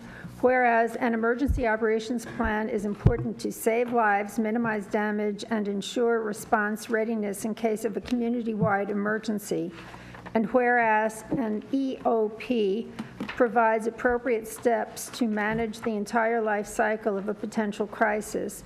And whereas the Security Department is responsible for preparing, coordinating, training, and keeping the EOP updated, and whereas cities are required to adopt disaster plans and states recommend that private communities adopt similar plans, and whereas the proposed EOP conforms with all federal, state, and local guidelines, now therefore be it resolved, June 6, 2017, that the Board of Directors of this corporation hereby adopts the Emergency Operations Plan, and resolve further that the officers and agents of this corporation are hereby authorized on behalf of this corporation to carry out this resolution as written. And this is the initial notification. Shall I read the bottom? Must postpone to June to conform to the 30-day notification requirement. That's good. Thank you. Okay, now we also have an endorsement here that's endorsing the Emergency Operation Plan Report, which is one of 42. It's ahead of that. Go ahead of it. You know, John, it's beyond. Yeah, right there. Thank you, John. And this is an endorsement that accompanies the resolution. Emergency Operations Plan Report on April 20th, 2017, the Security and Community Access Committee met to review the updated Emergency Operations Plan for the village. Tim Moy, Chief of Security, introduced the guest presenter, David Lopez, from ELA and Associates, consultant who prepared the plan. Mr. Lopez presented the Emergency Operations Plan. The committee members made comments and asked questions. Director Atrakar made a motion to approve the Emergency Operation Plan. Director Gross seconded the motion. By unanimous vote, the motion carried. What would I do without that? Okay, so now we have a resolution and an endorsement, and so do I have a motion to approve the endorsement? I have a motion. All right. I move to approve the Emergency Operations Plan Resolution 90-17XX. I second.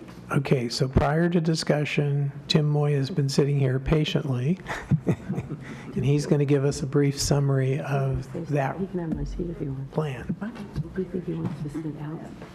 John, do you want him to face it? He can have my seat if he wants. Oh, yeah, that's right. Well, good morning, Chair Parker, honorable board members. It's good to be here today, and thank you for allowing me. We just had, if this is being televised, essentially they're televising your back. But if you come up here, you'll be facing your audience, both at home and abroad. It's a nice back. I have some corrections to the plan. Okay. Well, here we are. All right, well, let's start again. Good morning, President Parker, honorable board members. It's good to be here today, and thank you for the opportunity to speak to our emergency operations plan. Now, many of you know that we did have an EOP, what I call it, in place. It was just outdated and a little bit antiquated, and we wanted to update that. We went about the business of meeting with the County of Orange emergency manager. I attended some quarterly meetings as well to recruit a consultant to come in and rewrite our plan for us. The person we identified, or the team, is ELA and Associates, Ellen Lopez, and you'll see her qualifications on page 6 of the handout, but she's got extensive experience, over 30 years of experience in emergency management. And then Dave Lopez is a retired member of the Orange County Fire Authority, captain, and who was involved in incident management team response. So here you have an administrator and also an operator, and they did a great job for us.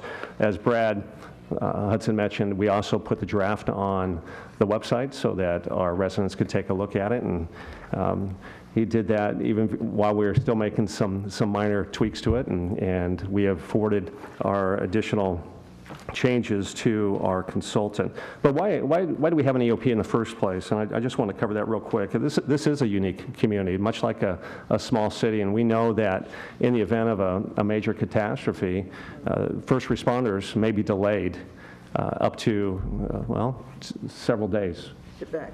A little loud here. Okay, I think I'm blowing you guys out. I apologize. But even if first responders are on scene, we know that we will still need an emergency operations center in place for continuity of our own operation here. So we went about the planning process. We put a team together from representing each department to understand the situation, determine our goals and objectives, and develop a plan. What is most impressive is who we collaborated with as well: the Orange County Sheriff's Department, Orange County Fire Authority, the Orange County Emergency Management Team, the City of Laguna Woods, El Toro Water District, the American Red Cross, Southern California Edison, the Orange County Health Agency, the State Office of Emergency Services. Obviously, we went to the right people to help us build this plan.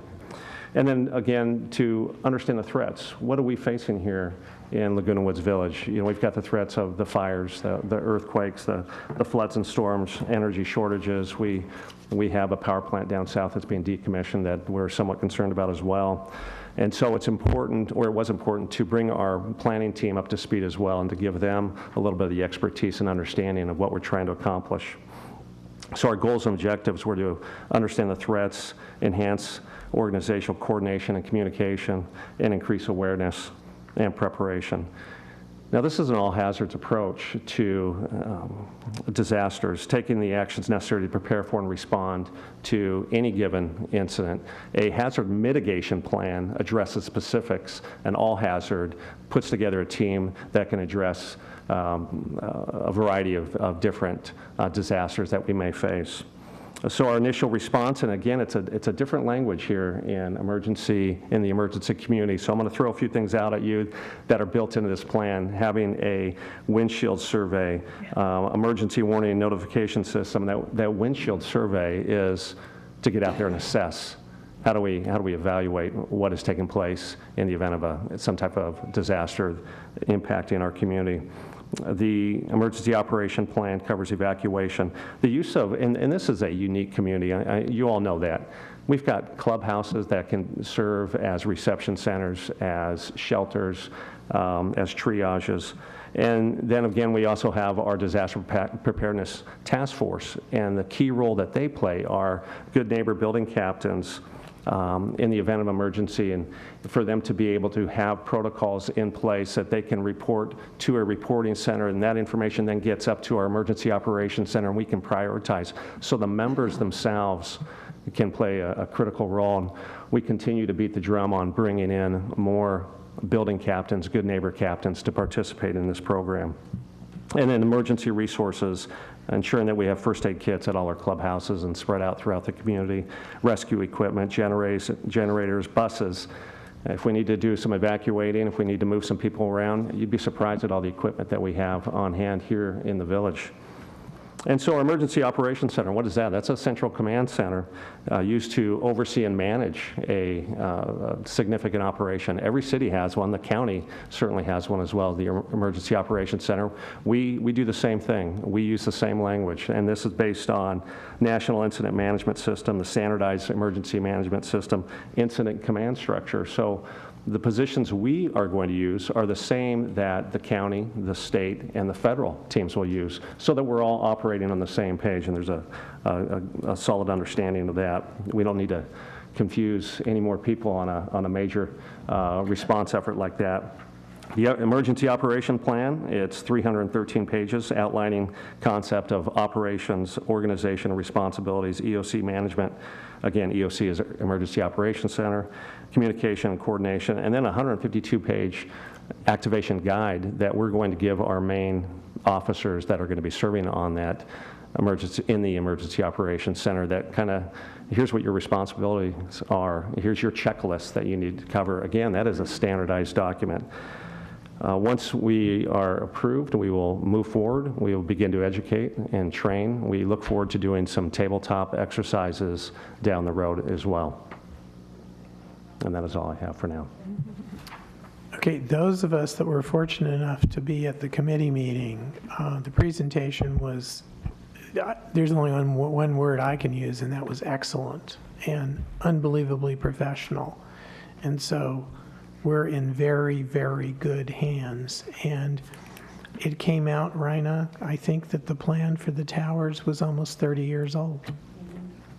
So that's the kind of updating that's being done for the entire community.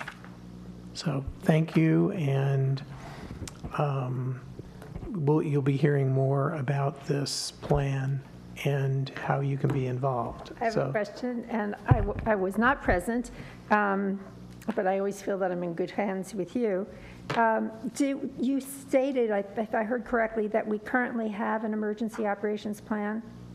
We do. It's an older one that was produced, I'm not sure, 15, 20 years ago. It's been updated here and there, but it is outdated and was in dire need of a revision. So then in our resolution, do we need to rescind that one, or this is just, no, okay. And then I believe it was stated by Brad during his presentation that the city has a plan, Yeah, which their is, plan is our plan. The city only has 9 full-time employees. We have 1,000. my question is, if the city's plan is to take what we have and use it, how do we supersede that plan? How do we interact with the city? Right. We are going to take a team approach to any type of disaster here. The city is also required by state law to have an emergency operations plan in place, but with only 9 employees, they know that they're going to be depending upon the sheriff and the fire to come in and handle. But here, we know that there's so much more that needs to be done. And so we will be coordinating with them, but having our own emergency operations center, our own plan, which does work together with the cities. We did meet with them. They were part of the planning team. So it's a combined effort that there's no conflicts with our plans. We're not working against them. You said the magic words.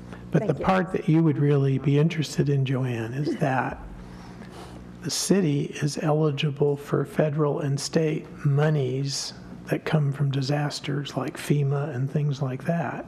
We, as an HOA, are not. So that is an interesting wrinkle. So having our plan does not preclude the city from being able to get the funding that's available to them, which then can trickle down to us? Is that what I'm hearing? Not necessarily. No. To be determined. Right. We're working on that. Yeah. More important to have the plan in place than to worry John. about, yeah, thank you. I have a couple of Scribners and one other that's rather important. On page 7 of 42, Jesus, wait a minute. wherever it is, Helps to ensure. insert the word does. I'm looking, sorry.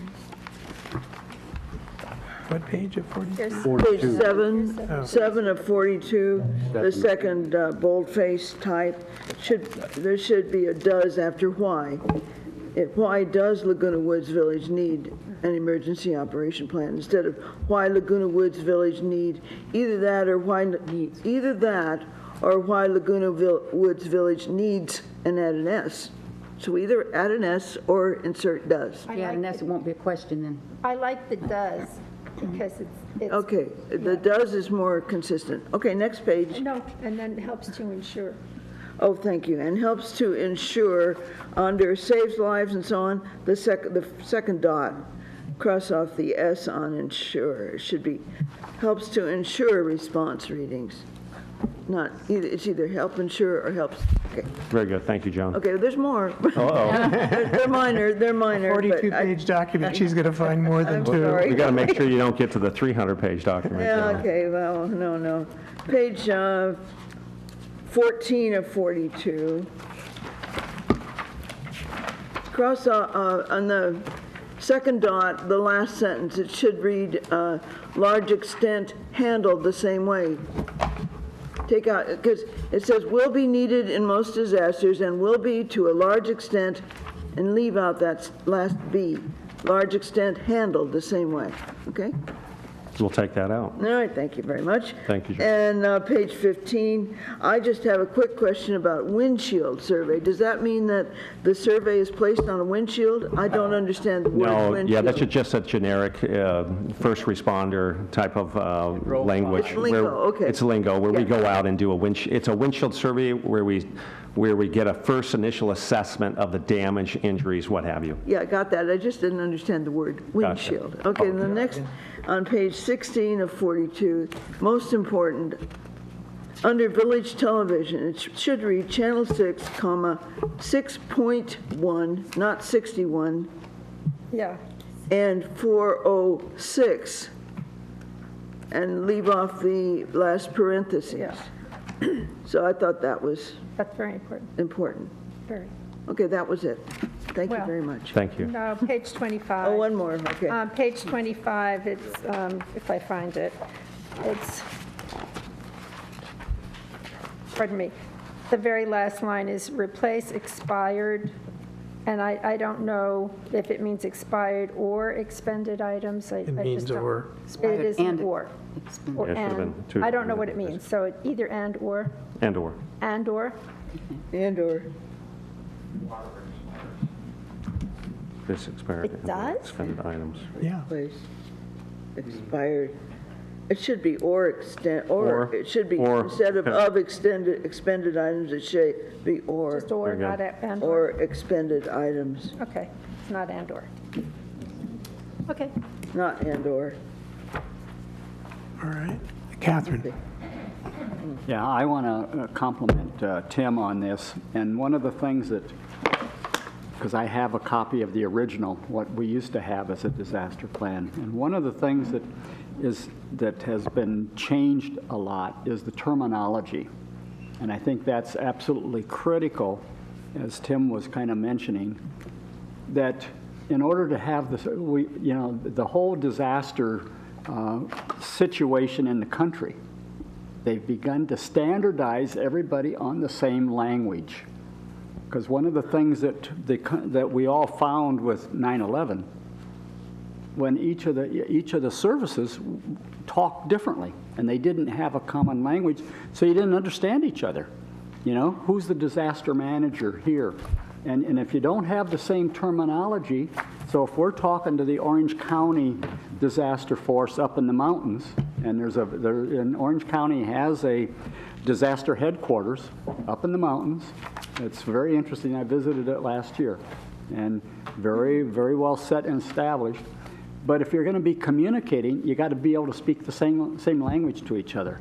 So if somebody is in charge of equipment, the terminology used for that is the same in every one of the communities, so that we're understanding each other. Because the worst thing you can have in any emergency is you're using language that nobody else understands.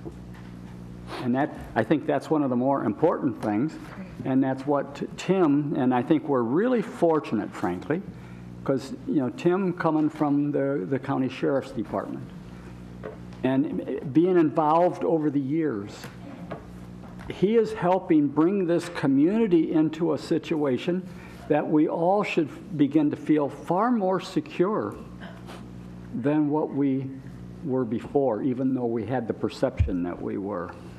And he's absolutely right, having to coordinate with the city, because the city's required by law to have a disaster plan, but they don't have any people. They don't have any equipment.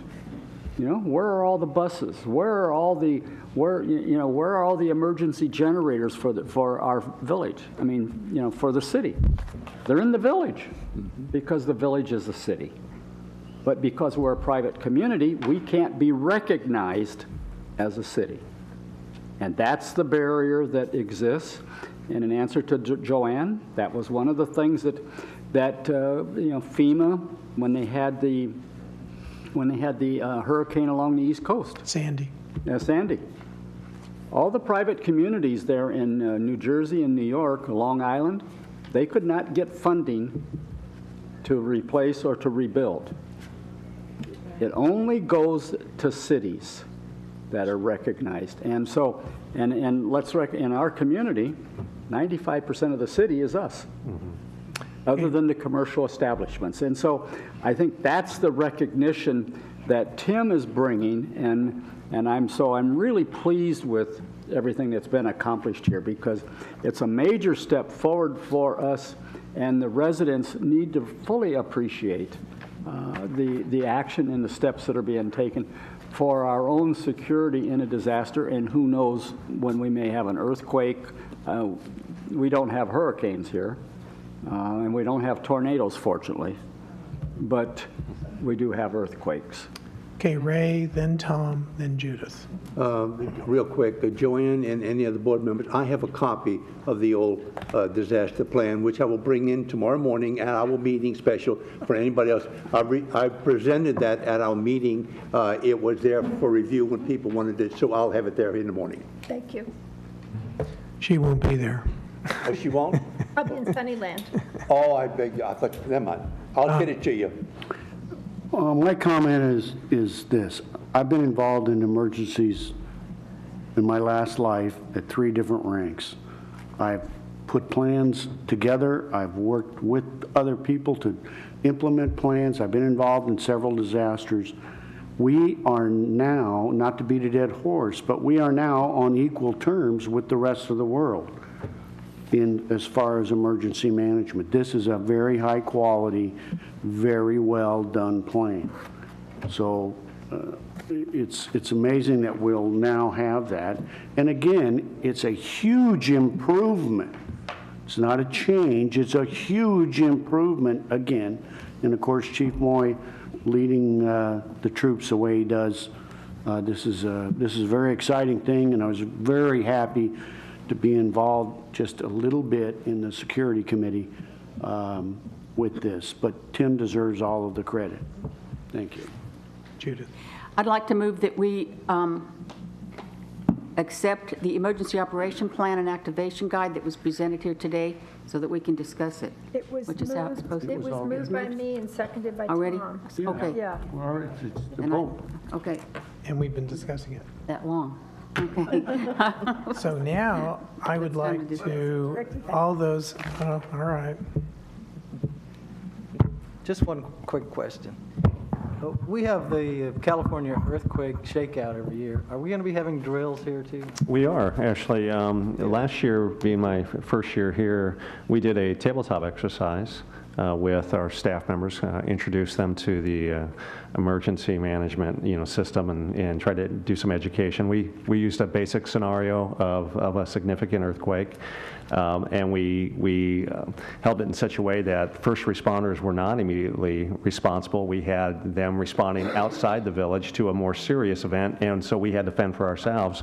And we just went through that. We walked through it, and we discussed some scenarios and how we would have responded, what kind of resources we could apply. And then because we had about, we looked at our staffing for that day, about 800 employees on duty for the scenario, I advised, you know what, you just lost 400. They fled and went home, so now you're dealing with 400. So we tried to apply some real life scenarios in the event of something like that would occur.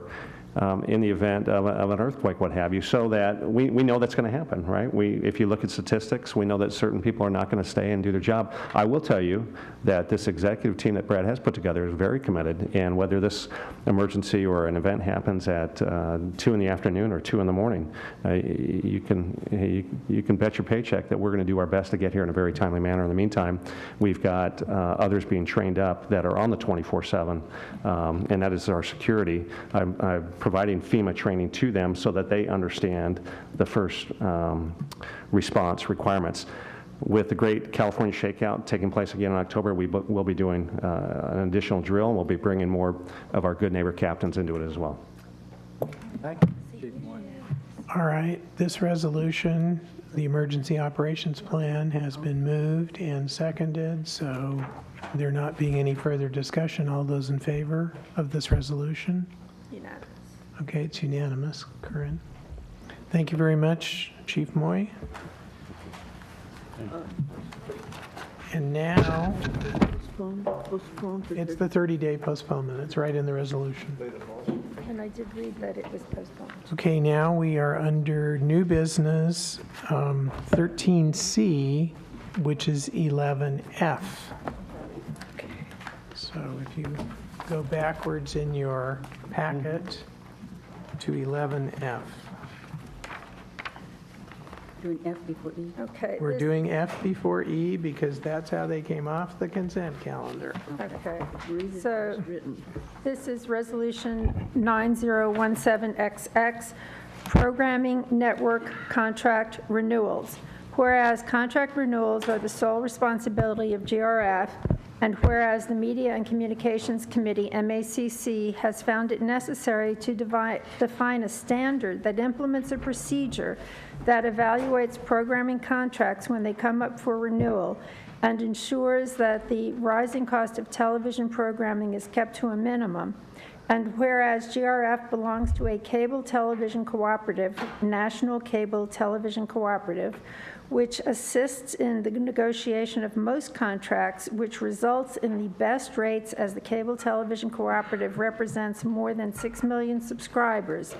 And now, therefore, be it resolved May 2nd, 2017, that the Board of Directors recognizes programming network contracts as a special industry contract and hereby establishes the following contract renewal standard for future television contract negotiations. Now, therefore, be it resolved that all independent contracts are executed by 2 GRF officers. If a service provider contract exceeds the budgeted amount or includes significant changes in programming, the contract will be reviewed in GRF executive session. Resolve further that Resolution 900376, adopted August 5th, 2003, is hereby superseded and canceled. Resolve further that all the officers and agents of this corporation are hereby authorized on behalf of the corporation to carry out the purpose of this resolution. And I will move this resolution. Second? Okay, thank you. Any discussion? Joan? Okay, I'd like to amend the wording on the resolution. I don't disagree with it, but I think that it could be worded better. Let me propose it and see what you think. After the third whereas, the word "and" does not need to be there, so I'd omit that. And then I would cut out the second "now therefore be it resolved," because the statement after negotiations is the meat of it. And so it would read, all independent, okay, I don't know how to say this. Let me read to you what I propose. Okay. Now therefore be it resolved, May 2nd, 2017, that the Board of Directors recognizes programming network contracts as a special industry contract and hereby establishes the following contract renewal standard for future television contract negotiations. All independent contracts are to be executed by 2 GRF officers, and if a service provider contract exceeds the budgeted amount or includes significant, spelling on that, changes in programming, the contract will be reviewed in GRF executive session. So you put the two together and make some changes. Now, I have it in writing. I think we got it. Thank you. That's a good change. Thank you. Good improvement. But Yeah. Are you making a motion for that? yeah, okay, I move that we, I don't know how to say it, that we change the resolution itself, the now therefore be it resolved, to what I've said. And then add to it. Amend the No, word. it's not adding to it. She's taking the 2 now therefores and combining them into a single now therefore, but with the substance of the 2. And she has a written copy so that we can reread that if you need it reread before we vote. No, I'm ready. No. Would you say, Yeah, read it again, please. read it again, so I, I'll read it again. Just the part, cut out, okay, go ahead. after the whereas, last whereas, you take the "and" out. And then it says, now therefore be it resolved, May 2nd, 2017, that the Board of Directors recognizes programming network contracts as a special industry contract and hereby establishes the following contract renewal standard for future television contract negotiations, : all independent contracts are to be executed by 2 GRF officers, and if a service provider contract exceeds the budgeted amount or includes significant changes in programming, the contract will be reviewed in GRF executive session. Okay. So essentially, it just eliminates the second now, therefore be it resolved, and combines those two as a single paragraph. You moved wanted to to change mark the mine wording. up. Did it get seconded? It hasn't been seconded yet. I can second it. Okay, Diane seconds it. Any other further director comment, Joanne? My comment is the third whereas. My understanding is that NCTC does not assist in the negotiation of most contracts. It actually assists in the negotiation of some contracts, and that more than half of the contracts are negotiated by staff. And I actually will look through my records. I'm not sure that's my understanding. That was my understanding, and I can look through it. So I don't like the word most there, because my understanding is that that's not what I was told. Director Beckett. Well, the word some can also include most. Right. So I think that's a harmless amendment. You don't mind that? Okay, thank you. Do you have to Maxine, amend are it, you- and I have to second it? Question was answered, thank you. All right, thank you. It's, Lori. I had one comment by Third Director Bunny Carpenter, and I don't know that we need this in there, but her comment was that, you know, if VMS CEO changes, you may want to put this in, and that was that contracts, whether new, amended, or renewed, require legal review by the, her point is that it's a separate VMS legal counsel that reviews contracts. So I don't know if you need that in there or not. Well, our standard policy is that we have a special legal consultant to review the media contracts. I think for all purchasing too is what we decided. And the problem is, we've exempted this, I understand Bunny's point, we've exempted this from standard operating procedure. So do we need to put Bunny's request? And I think it makes sense, and an independent VMS counsel is Cinnamon Mueller. So she's not suggesting that we have other people do it, but we've exempted this from standard operating procedure. Just so there's no confusion. Catherine, then. And there was a reason for it, because it's a special industry contract, and you can't handle it, you can't try to throw it into the same bucket that you do all other contracts of which you're operating. This is one that, because of the nature of the industry, and we have a special attorney just for this industry. But it's not in the resolution. That's what Bunny's point is. I don't know that it has to be, because we have that understanding. So if you look at item 11E, page 5 of 6, item number K, where it says, non-standard contracts will be forwarded to VMS legal counsel with expertise in contract law for review. We could just add that to the whereas. I mean, we already have it in there. Right, but it's in the purchasing contract, and Joanne's correct that we're exempting these from the purchasing contract. So we could pop that K into the resolution and be covered, I think. So Lori, would you? What page is that again? It's 11E, 5 of 6, 5 of 6. item K. K. But you've already got it. Shouldn't that say media contract law? Well, they're making it, made it more general.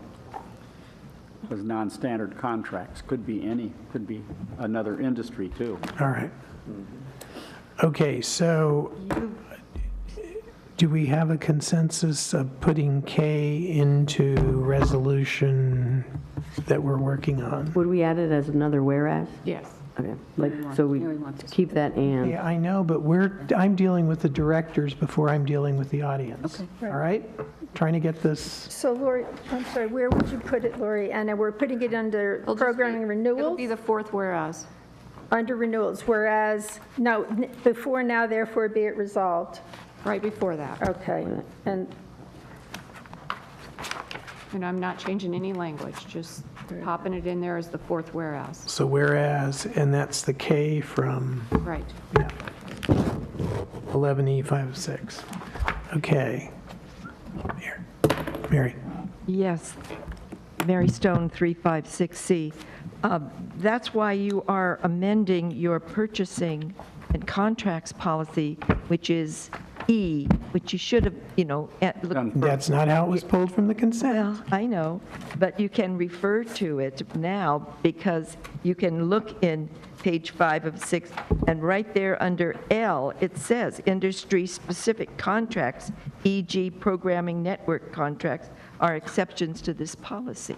So that is kind of not written quite right, because what you need to say is industry-specific contracts should be forwarded to the appropriate legal counsel with expertise in that area of law for review. And then that way, it's covered so that it continues to be part of the policy, and it doesn't need a specific whereas in your. Yeah, and I Okay, would agree with Diane that. had her hand up I'm first. sorry. I was just going to say, I thought that the reason we took it out was for reasons other than just the attorney. There were other procedures that were changing, and that's why we're pulling it out of this. Right. Catherine. This one we're looking at, this resolution, 11F, is specific to programming. So it's very specific already. We don't have to keep referring back as though we don't know what we're talking about or what this is about. So I'm not even sure we have to add anything about having a specific legal counsel, because that is exactly what we're doing. And you go back to the next resolution you're going to have, which is on purchasing contracts, and it very clearly states that there's exceptions. And L is industry specific and gives the example. This is because we've taken it out of order, it's raising questions, but the contract for purchasing, the purchasing policy change is very specific. And all this other one is, 11F is nothing more than documenting how we're going to handle the programming contracts for the television industry. And that's all. Okay. So I'm suggesting we leave out the other stuff. you want to leave out the fourth whereas. Right. But you're okay with combining the two now, therefore. I think that made absolute sense. Can I see a show of hands? Am I allowed to just have a show of hands? Sure. Yeah. On who wants to have the fourth whereas? Who doesn't care about the fourth whereas? I think we win. So. I don't think you were on the task force, is why. It's true, okay. John. This was done in an unorthodox manner, and the task force here is. There's nothing unorthodox about the fact that God and his brother have looked at this thing, and we're going to pass something today. Okay. Take it or leave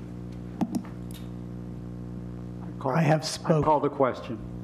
All right, we are now going to vote on the amended resolution that combines the two now therefores. So all those in favor of that amended resolution? Opposed? Abstain? Okay, we have one abstention, I believe, and the rest are in favor. Affirmative, yeah. Yes. So that would be 8 and 1. Okay, now we get to move to, under new business, item 13D, 11E. Resolution 9017XX, Board Operation Purchasing and Contracts Policies. Whereas the Purchasing Task Force was formed to ensure that adequate purchasing controls are in place to streamline the internal purchasing and contracting process and to ensure transparency, and that a professional and competitive process is used for the procurement of high-quality products and services for the community. And whereas the board has updated the purchasing policy to include exceptions for special industry contracts, Now therefore be it resolved, May 7th, 2007, it says May 7th, so this is the Scrivener's. May 2nd, 2017, thank you, that the Board of Directors of this corporation hereby approves the board operation procedures, contracts matrix, change order policy, and amended purchasing policy as attached to the official minutes of this meeting. And further resolved that Resolution 9016-48, adopted October 4th, 2016, is hereby superseded and canceled. Resolved further that the officers and agents of this corporation are hereby authorized on behalf of this corporation to carry out this resolution. I so move. I'll second it. Okay, this resolution was moved by Joanne and seconded by Catherine. Discussion. John. In the now therefore paragraph, it says the Board of Directors of this corporation hereby approves 3 different items: the board operation procedures contract matrix, change order policy, and the one that's actually attached, the amended purchasing policy. We're being asked to vote on all 3 of those, but there's only one here in my packet. There were no changes to the other 2, and because we're superseding and canceling, we needed to carry that forward, because according to the attorneys, if you supersede and cancel, you got to bring anything from the previous resolution that you want to keep to the new resolution. And so that's why that's there. And there were no changes from your original approval. Yeah.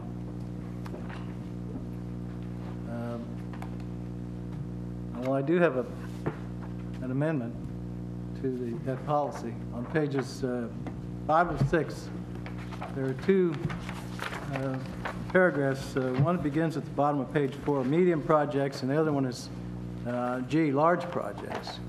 I would like to change the last sentence of both of those paragraphs to read as follows. Now, the sentence I'm talking about is one that begins, the completed contract is presented. That's at the last sentence in both F and G. And I would like to amend that to say as follows. The completed contract shall be presented to the appropriate committee for an endorsement. The contract and the committee endorsement shall be placed on the board's agenda for approval. Once approved by the board, the contract shall be signed by the contractor and the 2 board officers. I'm offering this amendment because I think that it states our practice right now, and this policy here doesn't seem to take that into account. Okay, is there any support for John's amendment? I support John's amendment, and I think that this committee that did a really wonderful job. I don't think we can modify this because this was an all boards committee. Yep. So GRF can't do it, but I think that, I don't know Bunny was the one that Bunny and Ernesto did this with a large group. I can say, sitting here in this chair, I do not support this amendment, and I am ready to call a vote of those who are in favor of it, those who are opposed. Well, we can't vote on it, John. Yes, we can. There's no He's- second. Well, There's no second. all right. So The amendment fails. the amendment fails. Mary. Yes, Mary Stone, 356C. I'm back down on the change that you're trying to add into this particular item, and that was L. And I think industry-specific contracts, e.g. programming network contracts, should be amended and say, will be forwarded to legal counsel with industry-specific expertise for review. I don't think that That's what K says. That's what it says. Right in front of Look it. in front of number K. Look at No, K. I know, but that one says to legal, VMS legal counsel with expertise. If you're going to just leave K, if you're going to assume that your legal counsel has expertise in programming network contracts, then there's no need for the L. But if you feel the need for industry-specific contracts like that, they should be instead of saying are exceptions to this policy, I think it needs to say will be forwarded to legal counsel with industry-specific expertise, not that they will be exceptions to your policy. Thank you for your comments. Catherine. Yeah, I see the point that Mary's making, and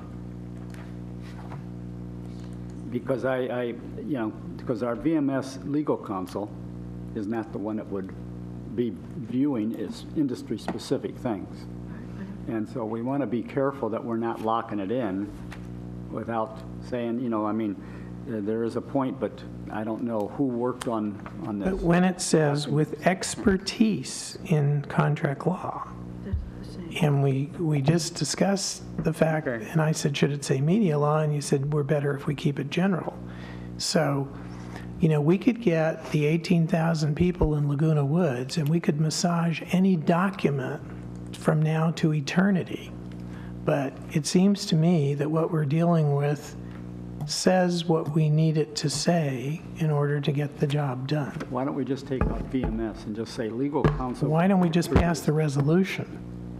Because if we don't, it has to go back to all the boards. Yeah, that's true. Just for one little thing like that. So, I want to understand, I'm sorry. No, that's okay. I want to understand that the current people that we have, the current firm that reviews our contracts is VMS Legal Counsel. I mean, No, they're... not this one. Not this Cinnamon programming Mueller. one. They're theirs. Cinnamon Mueller is VMS Counsel. Right. So we don't need to do any more than that.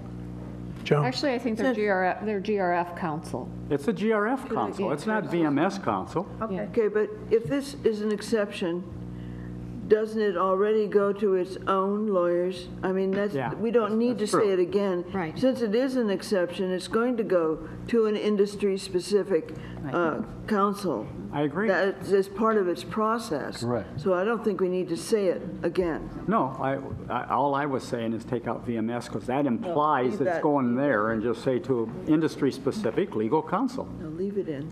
Can we easily take out? We can leave it in. Okay, if I may. Because K, I think, applies to more than just this last exception. So we'd leave that in, but understanding that L is industry-specific. Right. So I don't think we need to change it. I'm not disagreeing with L at all. Okay, I would really like to vote on this resolution. So all those in favor of this resolution? I do not. The resolution is the Board Operation Purchasing and Contracts Policy Resolution. That's what we're voting on. Okay, I'm seeing, 7. all right, 7 yay, and I'm seeing, is that a no or an This abstention? is a no. Okay, 1 no, 2 no's. What a surprise. Okay. Now we're moving, believe it or not, we're out of,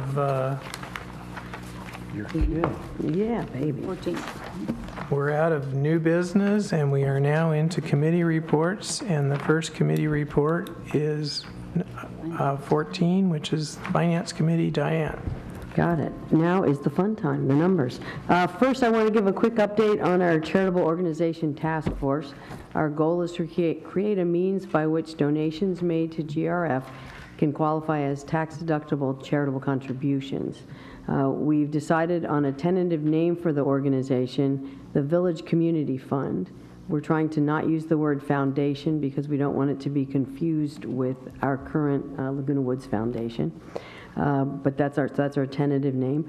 Before we hire an attorney to get the paperwork going, we would like to talk with someone who has experience setting up a 501c3. So if there's anyone in the village who has such experience and would be willing to volunteer to meet with us a couple of times, we'd really appreciate it.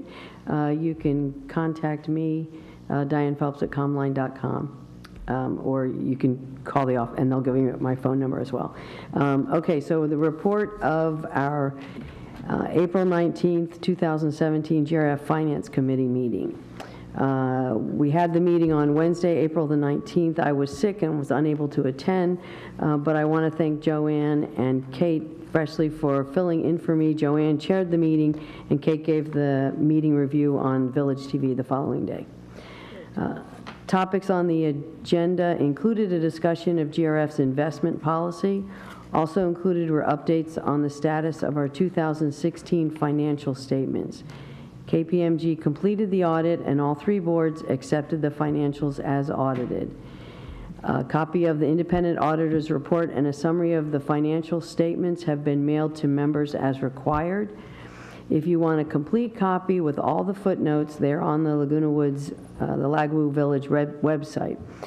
Also, I just want to mention that in this case, I didn't accidentally leave out the towers or Mutual 50. They aren't managed by VMS, and so they have also met their requirements, but they have done that and had a separate audit. They were not a part of the KPMG audit. So along with the audit is that we, even though the Select Audit Task Force, even though the audit is completed, the Select Audit Task Force is still meeting. Our next meeting, we will be discussing the process that we went through, the changes we might make, et cetera. And I just want to mention that we are down one member, and at least the last I know, I believe that United is still looking for a member to fill a vacancy. So please contact someone on the United board if you're interested, and they'll tell you how to apply. Also, at our meeting, the 2017 fee schedule was addressed. I will mention that we also hear staff recommendations for changes for next year, for 2018, as part of the budget process that is coming up.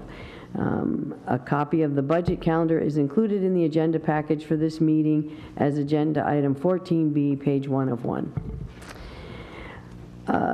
Okay, at the time of the GRF finance meeting, the March 31st, 2017 financial statements weren't available, but they are now. So I'm going to cue the slides, and I'll give you the updated March 31st financial data. Okay, let's go to slide 1. Through the reporting period, as I said, ended March 31st, total revenue for GRF was $9.8 million. It's compared to expenses of $9.6 million, creating a bottom line savings of $270,000. We planned on having a surplus of $175,000, which means we are better than budget by $94,000. This slide includes operations as well as reserve activity. Next slide, please. If you look on slide 2, this chart shows activity in operations only. It pulls out the reserves part. After backing out depreciation, which isn't funded through operations, you can see we had an operating surplus of $113,000 through March. Slide 3, next slide, please. So as I mentioned in slide 1, GRF was better than budget by $94,000. This was primarily because of lower expenses, materials and supplies, that was due to timing, utilities and fuel due to less water usage because of all the rain, plus lower than anticipated fuel rates, and in the insurance premiums, which were negotiated at a lower rate. In terms of revenue, we actually had lower than expected revenue in that we had lower golf fees, again due to the rain, and lower than anticipated trust facilities transfer fees. There were fewer resales than we had expected. Next slide, please. So now we go into the pie charts. For those of you that like pie charts, on slide 4, on this pie chart shows the non-assessment revenues of $2.5 million received to date by category. It starts with the largest revenue generated by broadband services, which is 46%, followed by trust facilities fee, 21%, and then miscellaneous golf greens fees, etc. The next slide. Slide 5 shows the categories of total expenses of $9.6 million. The largest category is employee compensation and related expenses. This is 55%, and it is no surprise because this is a service operation. And next slide is slide 6, which shows the reserve accounts book balances at March 31st as $34.5 million. There is a slide 7, but it wasn't ready in time, so it's not included in the agenda package, and I believe it is not on television as well. But slide 7 shows the unencumbered reserve balance for each of our 4 reserve accounts. So we have an equipment fund, facilities fund, contingency fund, and a trust facilities fee fund.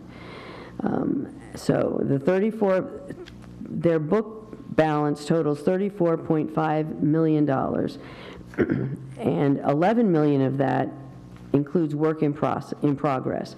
This is money that we've already spent on projects that have been started but haven't yet been completed.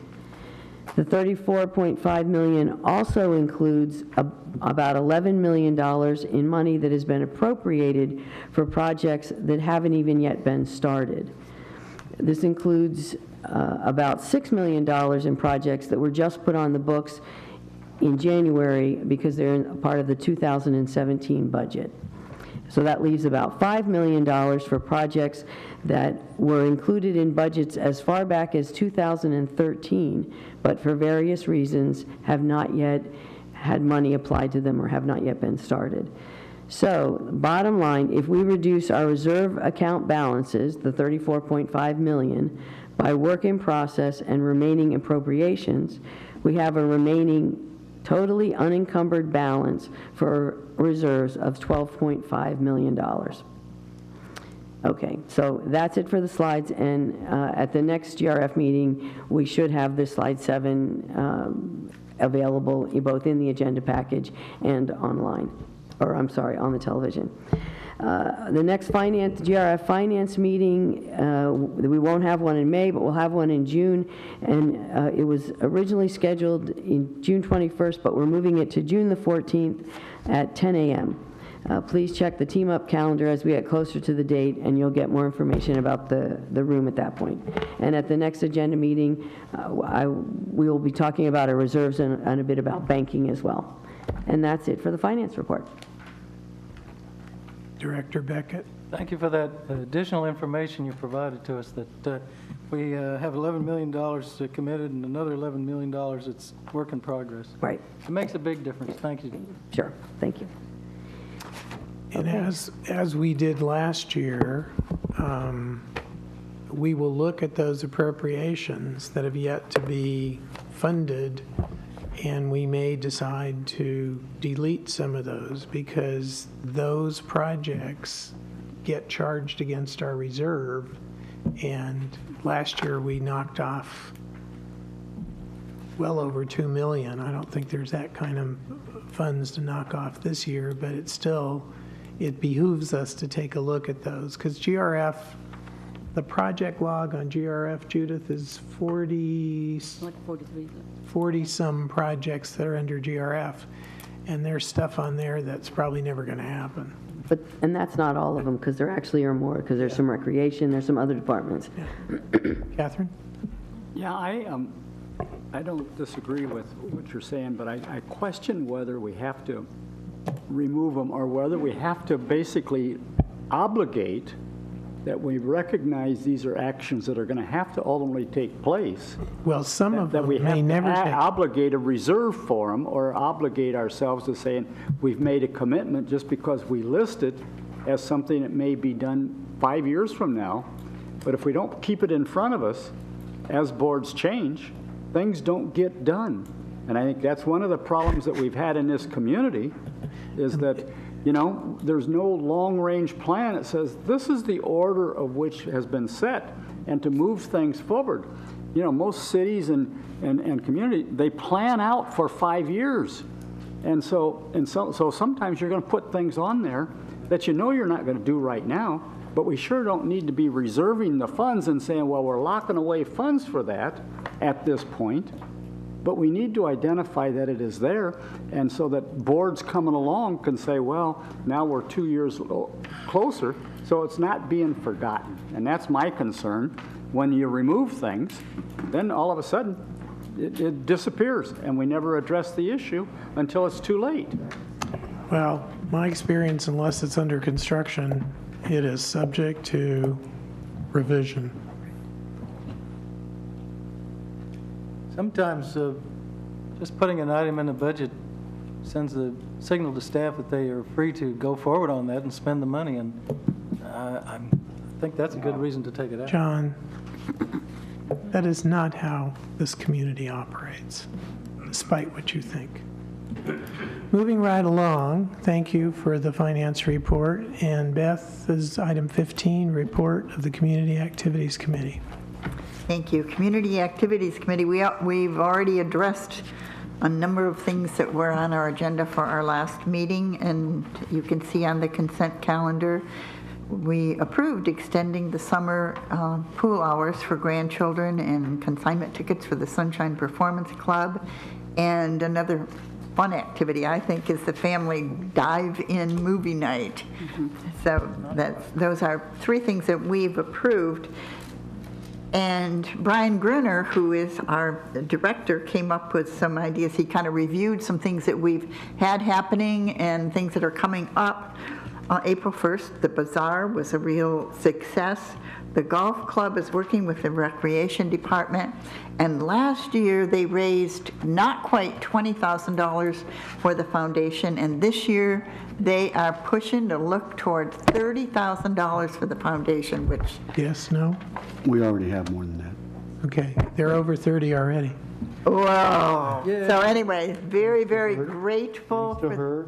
Thank you, Lori. Thank you, Golf Club. Wow, the foundation is ever so grateful, and our neighbors helping neighbors are really grateful. The Easter egg hunt, the wonderful production of The Lion in Winter, True Willie concert, expanding gym hours, and they're really being used, and that's wonderful. Excursions, the cooperation between mobility and recreation departments and coming up with these wonderful excursions. On May 17th, we're going to go to San Juan Capistrano for see the mission and maybe do some shopping and some lunch. June 21st, going to the beach. Another thing to be able to spot these great recreation department folks is they have new polo shirts. They're blue. They're recreation department people. And then moving on to May 27th, Memorial Day, we'll be having a Memorial Day celebration. And that's it. Thank you. Thank you, Beth.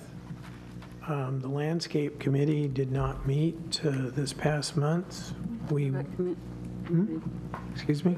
Joanne next. I'm sorry, Joanne. Thank you. This is a report of the Media and Communications Committee.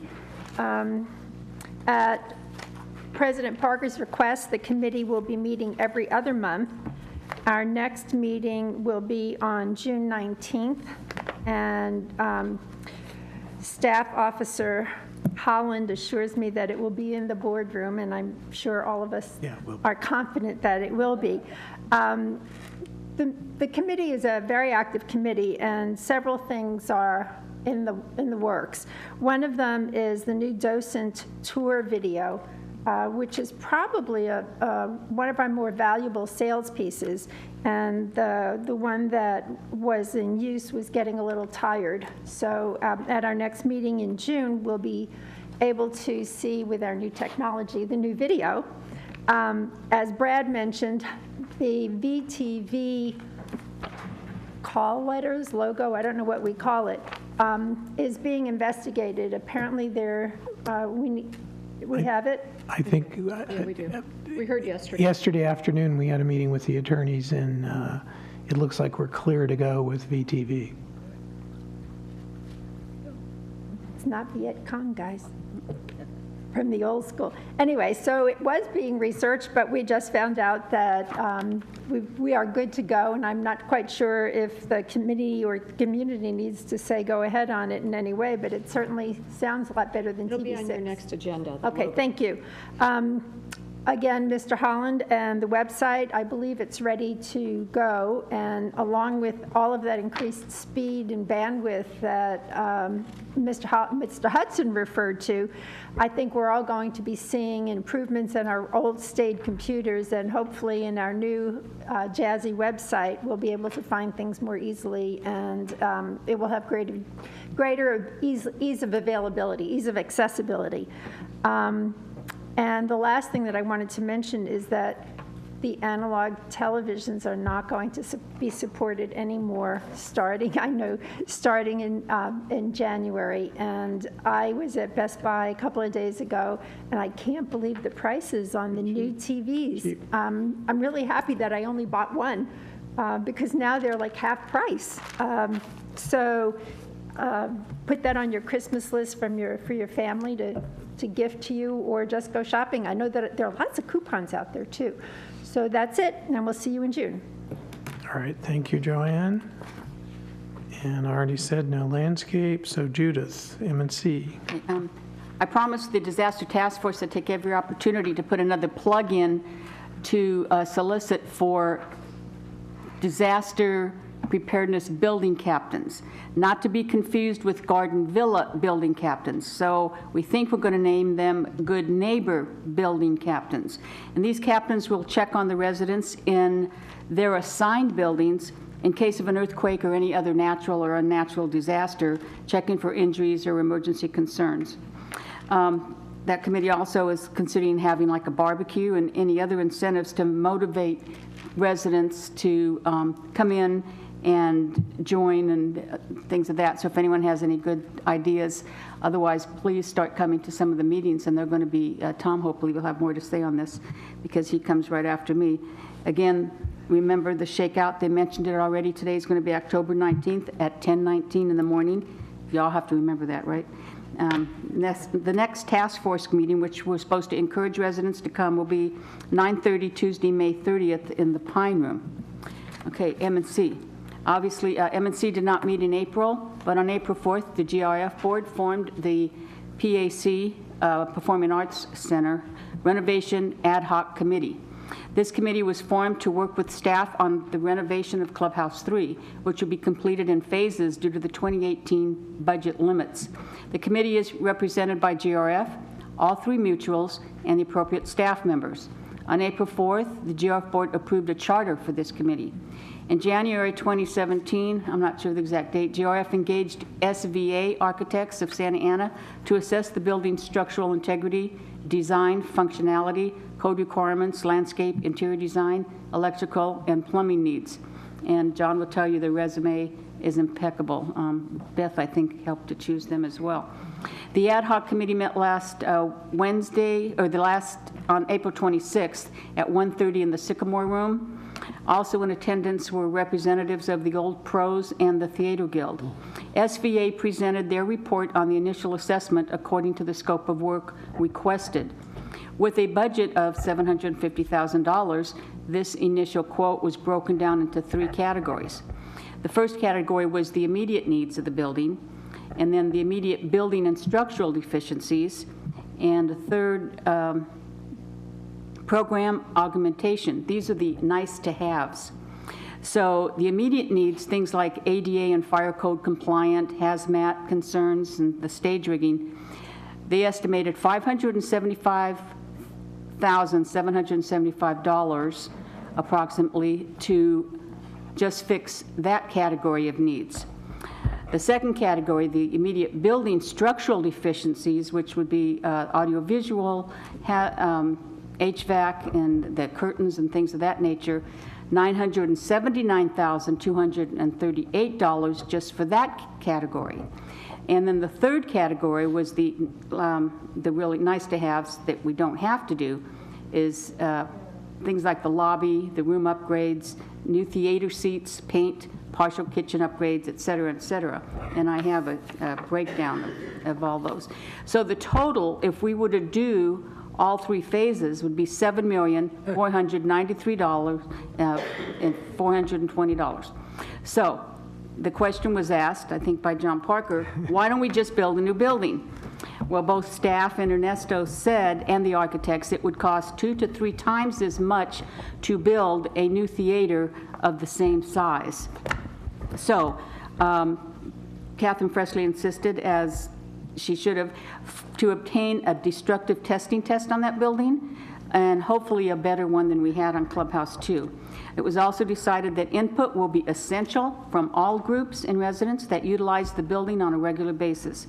So please email me your thoughts, your needs, your ideas, and concerns at Judith Troutman, TR, or just judithtr5@gmail.com, or contact Beth Perrick, if that's okay with you, Beth. Okay. That information will be then reconciled, and staff will present it to the architects in order to prepare our next agenda meeting, which will be determined. We haven't figured out that. We'll wait till we get all the information from everyone. So, but the next M&C meeting itself will be on May 27th. And that's all I have for M&C. Thank you, Judith. What's May 30th, the meeting you're going to talk about? Beth. Just kind of to add to what Judith said, so much of what's going to be happening with the renovation of the Performing Arts Center is going to be things you can't see, because it really needs to be fixed and built up on stage and the building itself. But I liked it that one of the team members of the architect said, but we do have to do some things to make it look nicer on the outside of whatever, in the lobby or whatever, so people can feel like, okay, we are making some kind of progress, because so much of what's going to be happening we won't see right away because it's inside the walls or on the stage. Thank you. All right. We are now at item 19, which is security and community access. Tom? Thank you. We met on April 20th, and as been mentioned before earlier, the Disaster Preparedness Task Force report was done at that meeting. We forwarded it up here, and as we've already done, we've approved the report. Huge, huge. Next, the Community Access Control Surveillance Update, or the Chief presented us with a evaluation of the pilot, which was very well documented, very well done. We sent it up here, and as item D in the consent calendar, we have approved a motion to prioritize the program going forward. Our plan is to go in 2 phases, again, in United 1, 2, 3, and 4, and third 7, 8, 9, and 10. That will be dependent upon financing, and that's a whole nother issue, but we have a plan. We are moving forward. When the funding is available, we'll begin. Let me see. Noteworthy incidents. To just remind everybody how our security patrol officers are out there. Obviously, there was a comment about the bike patrol. That's exciting. I saw one myself. But we presented a security patrol officer with a commendation, the chief, because at about 10:30 at night, he saw a person on a bicycle in dark clothing around the Performing Arts Center. He, instead of just driving by and waving, he actually made contact per the chief's new initiatives, and the guy had a long screwdriver, we call it a burglary tool, and he called the sheriff. The guy ended up going with the sheriff, and so that was a very, very good thing. It happened in United, so the United board has asked to be notified if one of our officers gets a commendation in their mutual. They'd like to recognize them, and the chief and us, that's great, and they're going to be doing that in the future. And again, we have a special meeting on May 18th to deal with the drone policy and other things. Other noteworthy things is, based upon our statistics of late, And one of the reasons we're going to go to United Gate 1, 2, 3, and 4 first is because we have a problem in our community of thefts. People are stealing things from each other in this community, and it's getting a little worse. We've had some extensive thefts out of the pro shop at the golf course. Several of them that we're working very diligently on, and we've requested more equipment to monitor the situation and to hopefully stop it. But I would recommend to all residents of Laguna Woods, keep your eyes open, and like the chief says, you see it, say something, call us, they will come out, and they will haul it if it needs to be hauled. A lot of the laundry rooms, the thefts don't seem to be major things, but they are, you know, and what happens in statistics, when they start doing more, you're going to find more. So don't be too alarmed at statistics up and down, except for this theft thing that's bothering us. I'd like all the residents' help to work with our security staff to hopefully do something about people stealing things from each other here. And let me see. Again, in security, we're making improvements, not changes. Thank you. Okay, one correction I'd like to make, Tom, is that gates 1 through 4 and 7, 8, 9, 7, 8, 10. The reason those were divided is that GRF often gets beat up by the mutuals, that we just spend instead of fixing dry rot and plumbing in the mutuals. So here we go.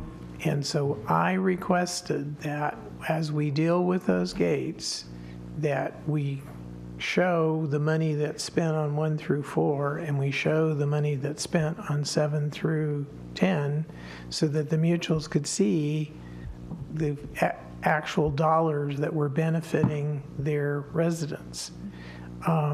But in no way is there any timeline or construction schedule on which is first and which is last. So consider those 8 gates as one project. I asked for the separation for an accounting purpose. That was so, you know, although when you look at the reality, United's ready to go because all of their gates have been reconditioned except 4. So, yes. Diane. I just had a question. We're going to do something on gate 10, but not 11. Was there, at one point, there was talk about combining those gates, but... We're going to ignore that for the moment. Okay, and do 10, okay. But, so... Okay. Yeah, that's what I meant to say, John. Thank you. All right, thank you, Tom. And now we are at mobility. Beth Parrott. No. Oh, I'm sorry, Ray, I'm sorry, I have you circled right here, and I just ignored it. Oh, you're ignoring me, okay.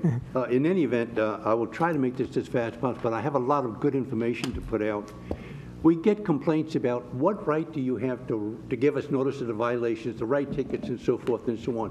What gives you the right to be able to catch us outside and then write us a letter and say you have to come to the traffic court hearing or to the traffic hearings? So under that provision, it's under the associations can impose penalties on members for driving violations of members and their guests and tenants. Also, associations have the authority to make and enforce rules for common area use, provided the rules are reasonable. Chief Moy, myself, and staff have just begun making some videos, DVD videos.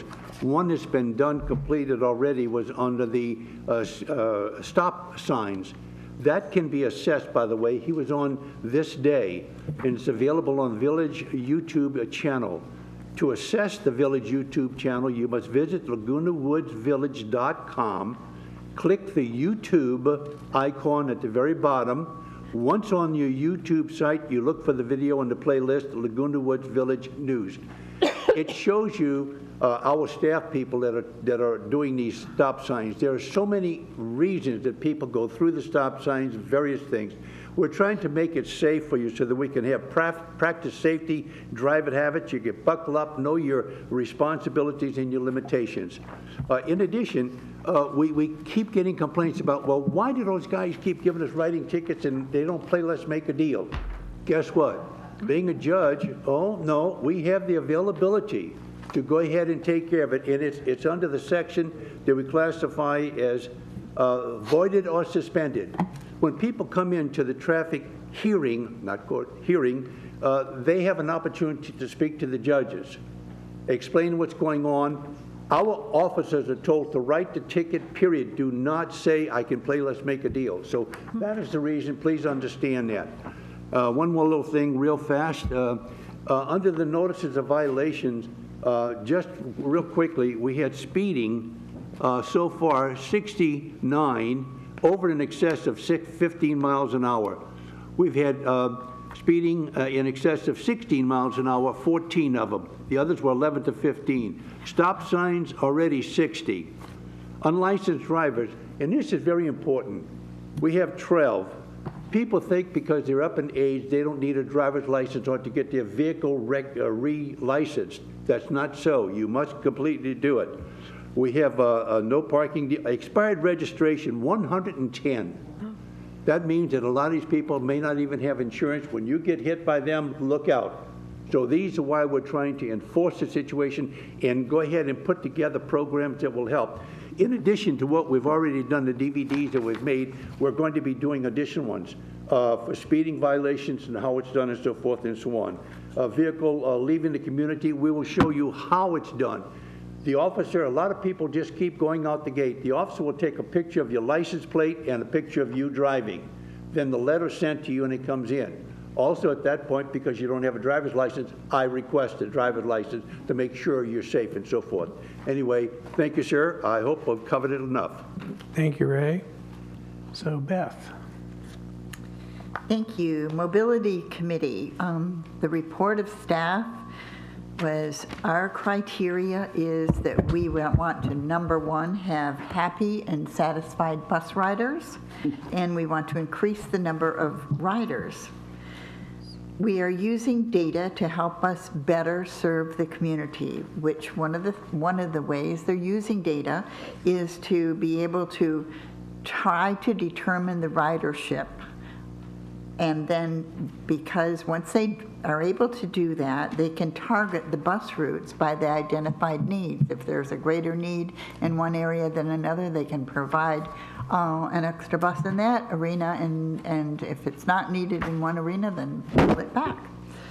Bus buddy training is being done by neighborhoods so that the bus buddies are really well aware of their neighborhood and the neighborhood in which they will be helping people with bus riding and the schedule. Excursions. Becky Jackson is the person in charge of, and I don't know what her title is, maybe Lori can help me with that, but she's like outreach into the community from mobility. And she's coming up with the help of, I'm sure, Lori and others, ideas for excursions, and these are linked with what's happening in, of course, in recreation. And we recently had a trip to the Bowers Museum, which was an absolute wonderful trip. And there will be more trips coming up. We've purchased 2 new vans, looking at one as a lift bus, and they're really nice vans, and they can accommodate wheelchairs as well as just regular passengers or using walkers. Our next meeting is June 5th. Thank you, Beth. Besides just excursions, what they're also scheduling now, weekly trips to the Aliso Viejo Mall area, not the mall, but that shopping center. Every Tuesday. Which has a lot of, venues that we don't have nearby. And I just read recently that they're now going to the center where Walmart, the one that's by Costco there. So, and that was a request made several years ago where some people wanted the ability to go to some of the shopping venues, not on a daily basis, but just to have access. So, and that seems to be working very well. And I wouldn't call that an excursion. I think that's an extended bus route. So that's destination shopping. We also had a special combination of destination shopping and excursion to an Asian mall that a lot of residents went on to. It was very popular. There's a fabulous restaurant there, too. Cheapest place to get lobster. Judith? Beth, if a resident, let's say they have a doctor appointment and it's within our normal routes anyway, you know, just bordering Laguna Woods, do they have to have 24-hour notice to call the transportation office? They should have, I mean, if it's an emergency, they can call, but they should give them a heads up, yes. Okay, thank you. Okay. Future agenda items, you can see that. And then we are now at director comments. I have one thing to say. When I was on third, I always reported on Laguna Canyon Foundation situation.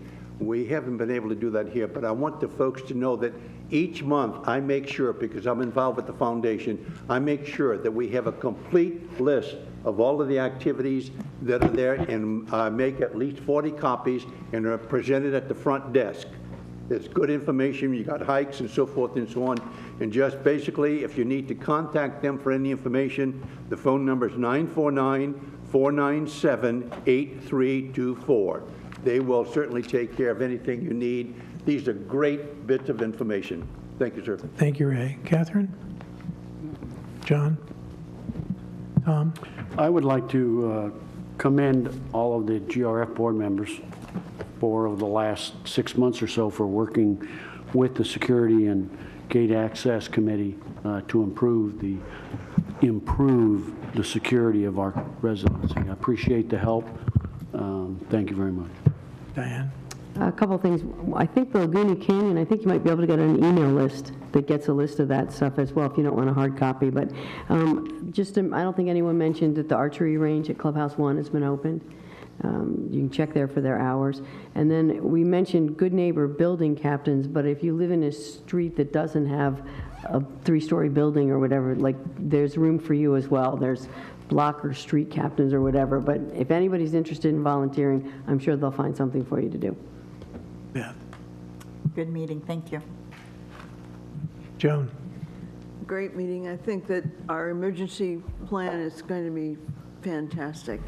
And I hope that we will get a lot of volunteers for the block and building captains. It's very important to have that. Joanne? I have nothing, thank you. Happy Cinco de Mayo is coming up. Thank you. Oh, yeah. Wait, Lori. Happy birthday. Sorry. So you guys, you board members may have been getting questions about the accessibility parking at the Community Center Fitness Center. Bruce is working on adding additional parking spaces to the existing, where the existing handicap space is now in the front of the building. There will be curb cuts, and they'll be able to take the sidewalk all the way to the door. And additionally, before the end of May, we're also going to have Panacard where we'll have an electronic door to open so that it's accessible as well. Perfect. Thank you. All right. I would like to wish Beth Perrick a fabulous trip. She's going to be gone for almost 2 months. And she and her husband, John, have been planning this, and we hope to hear some wonderful experiences when you get back. This meeting is recessed till executive session. Thank you. Want to turn the mic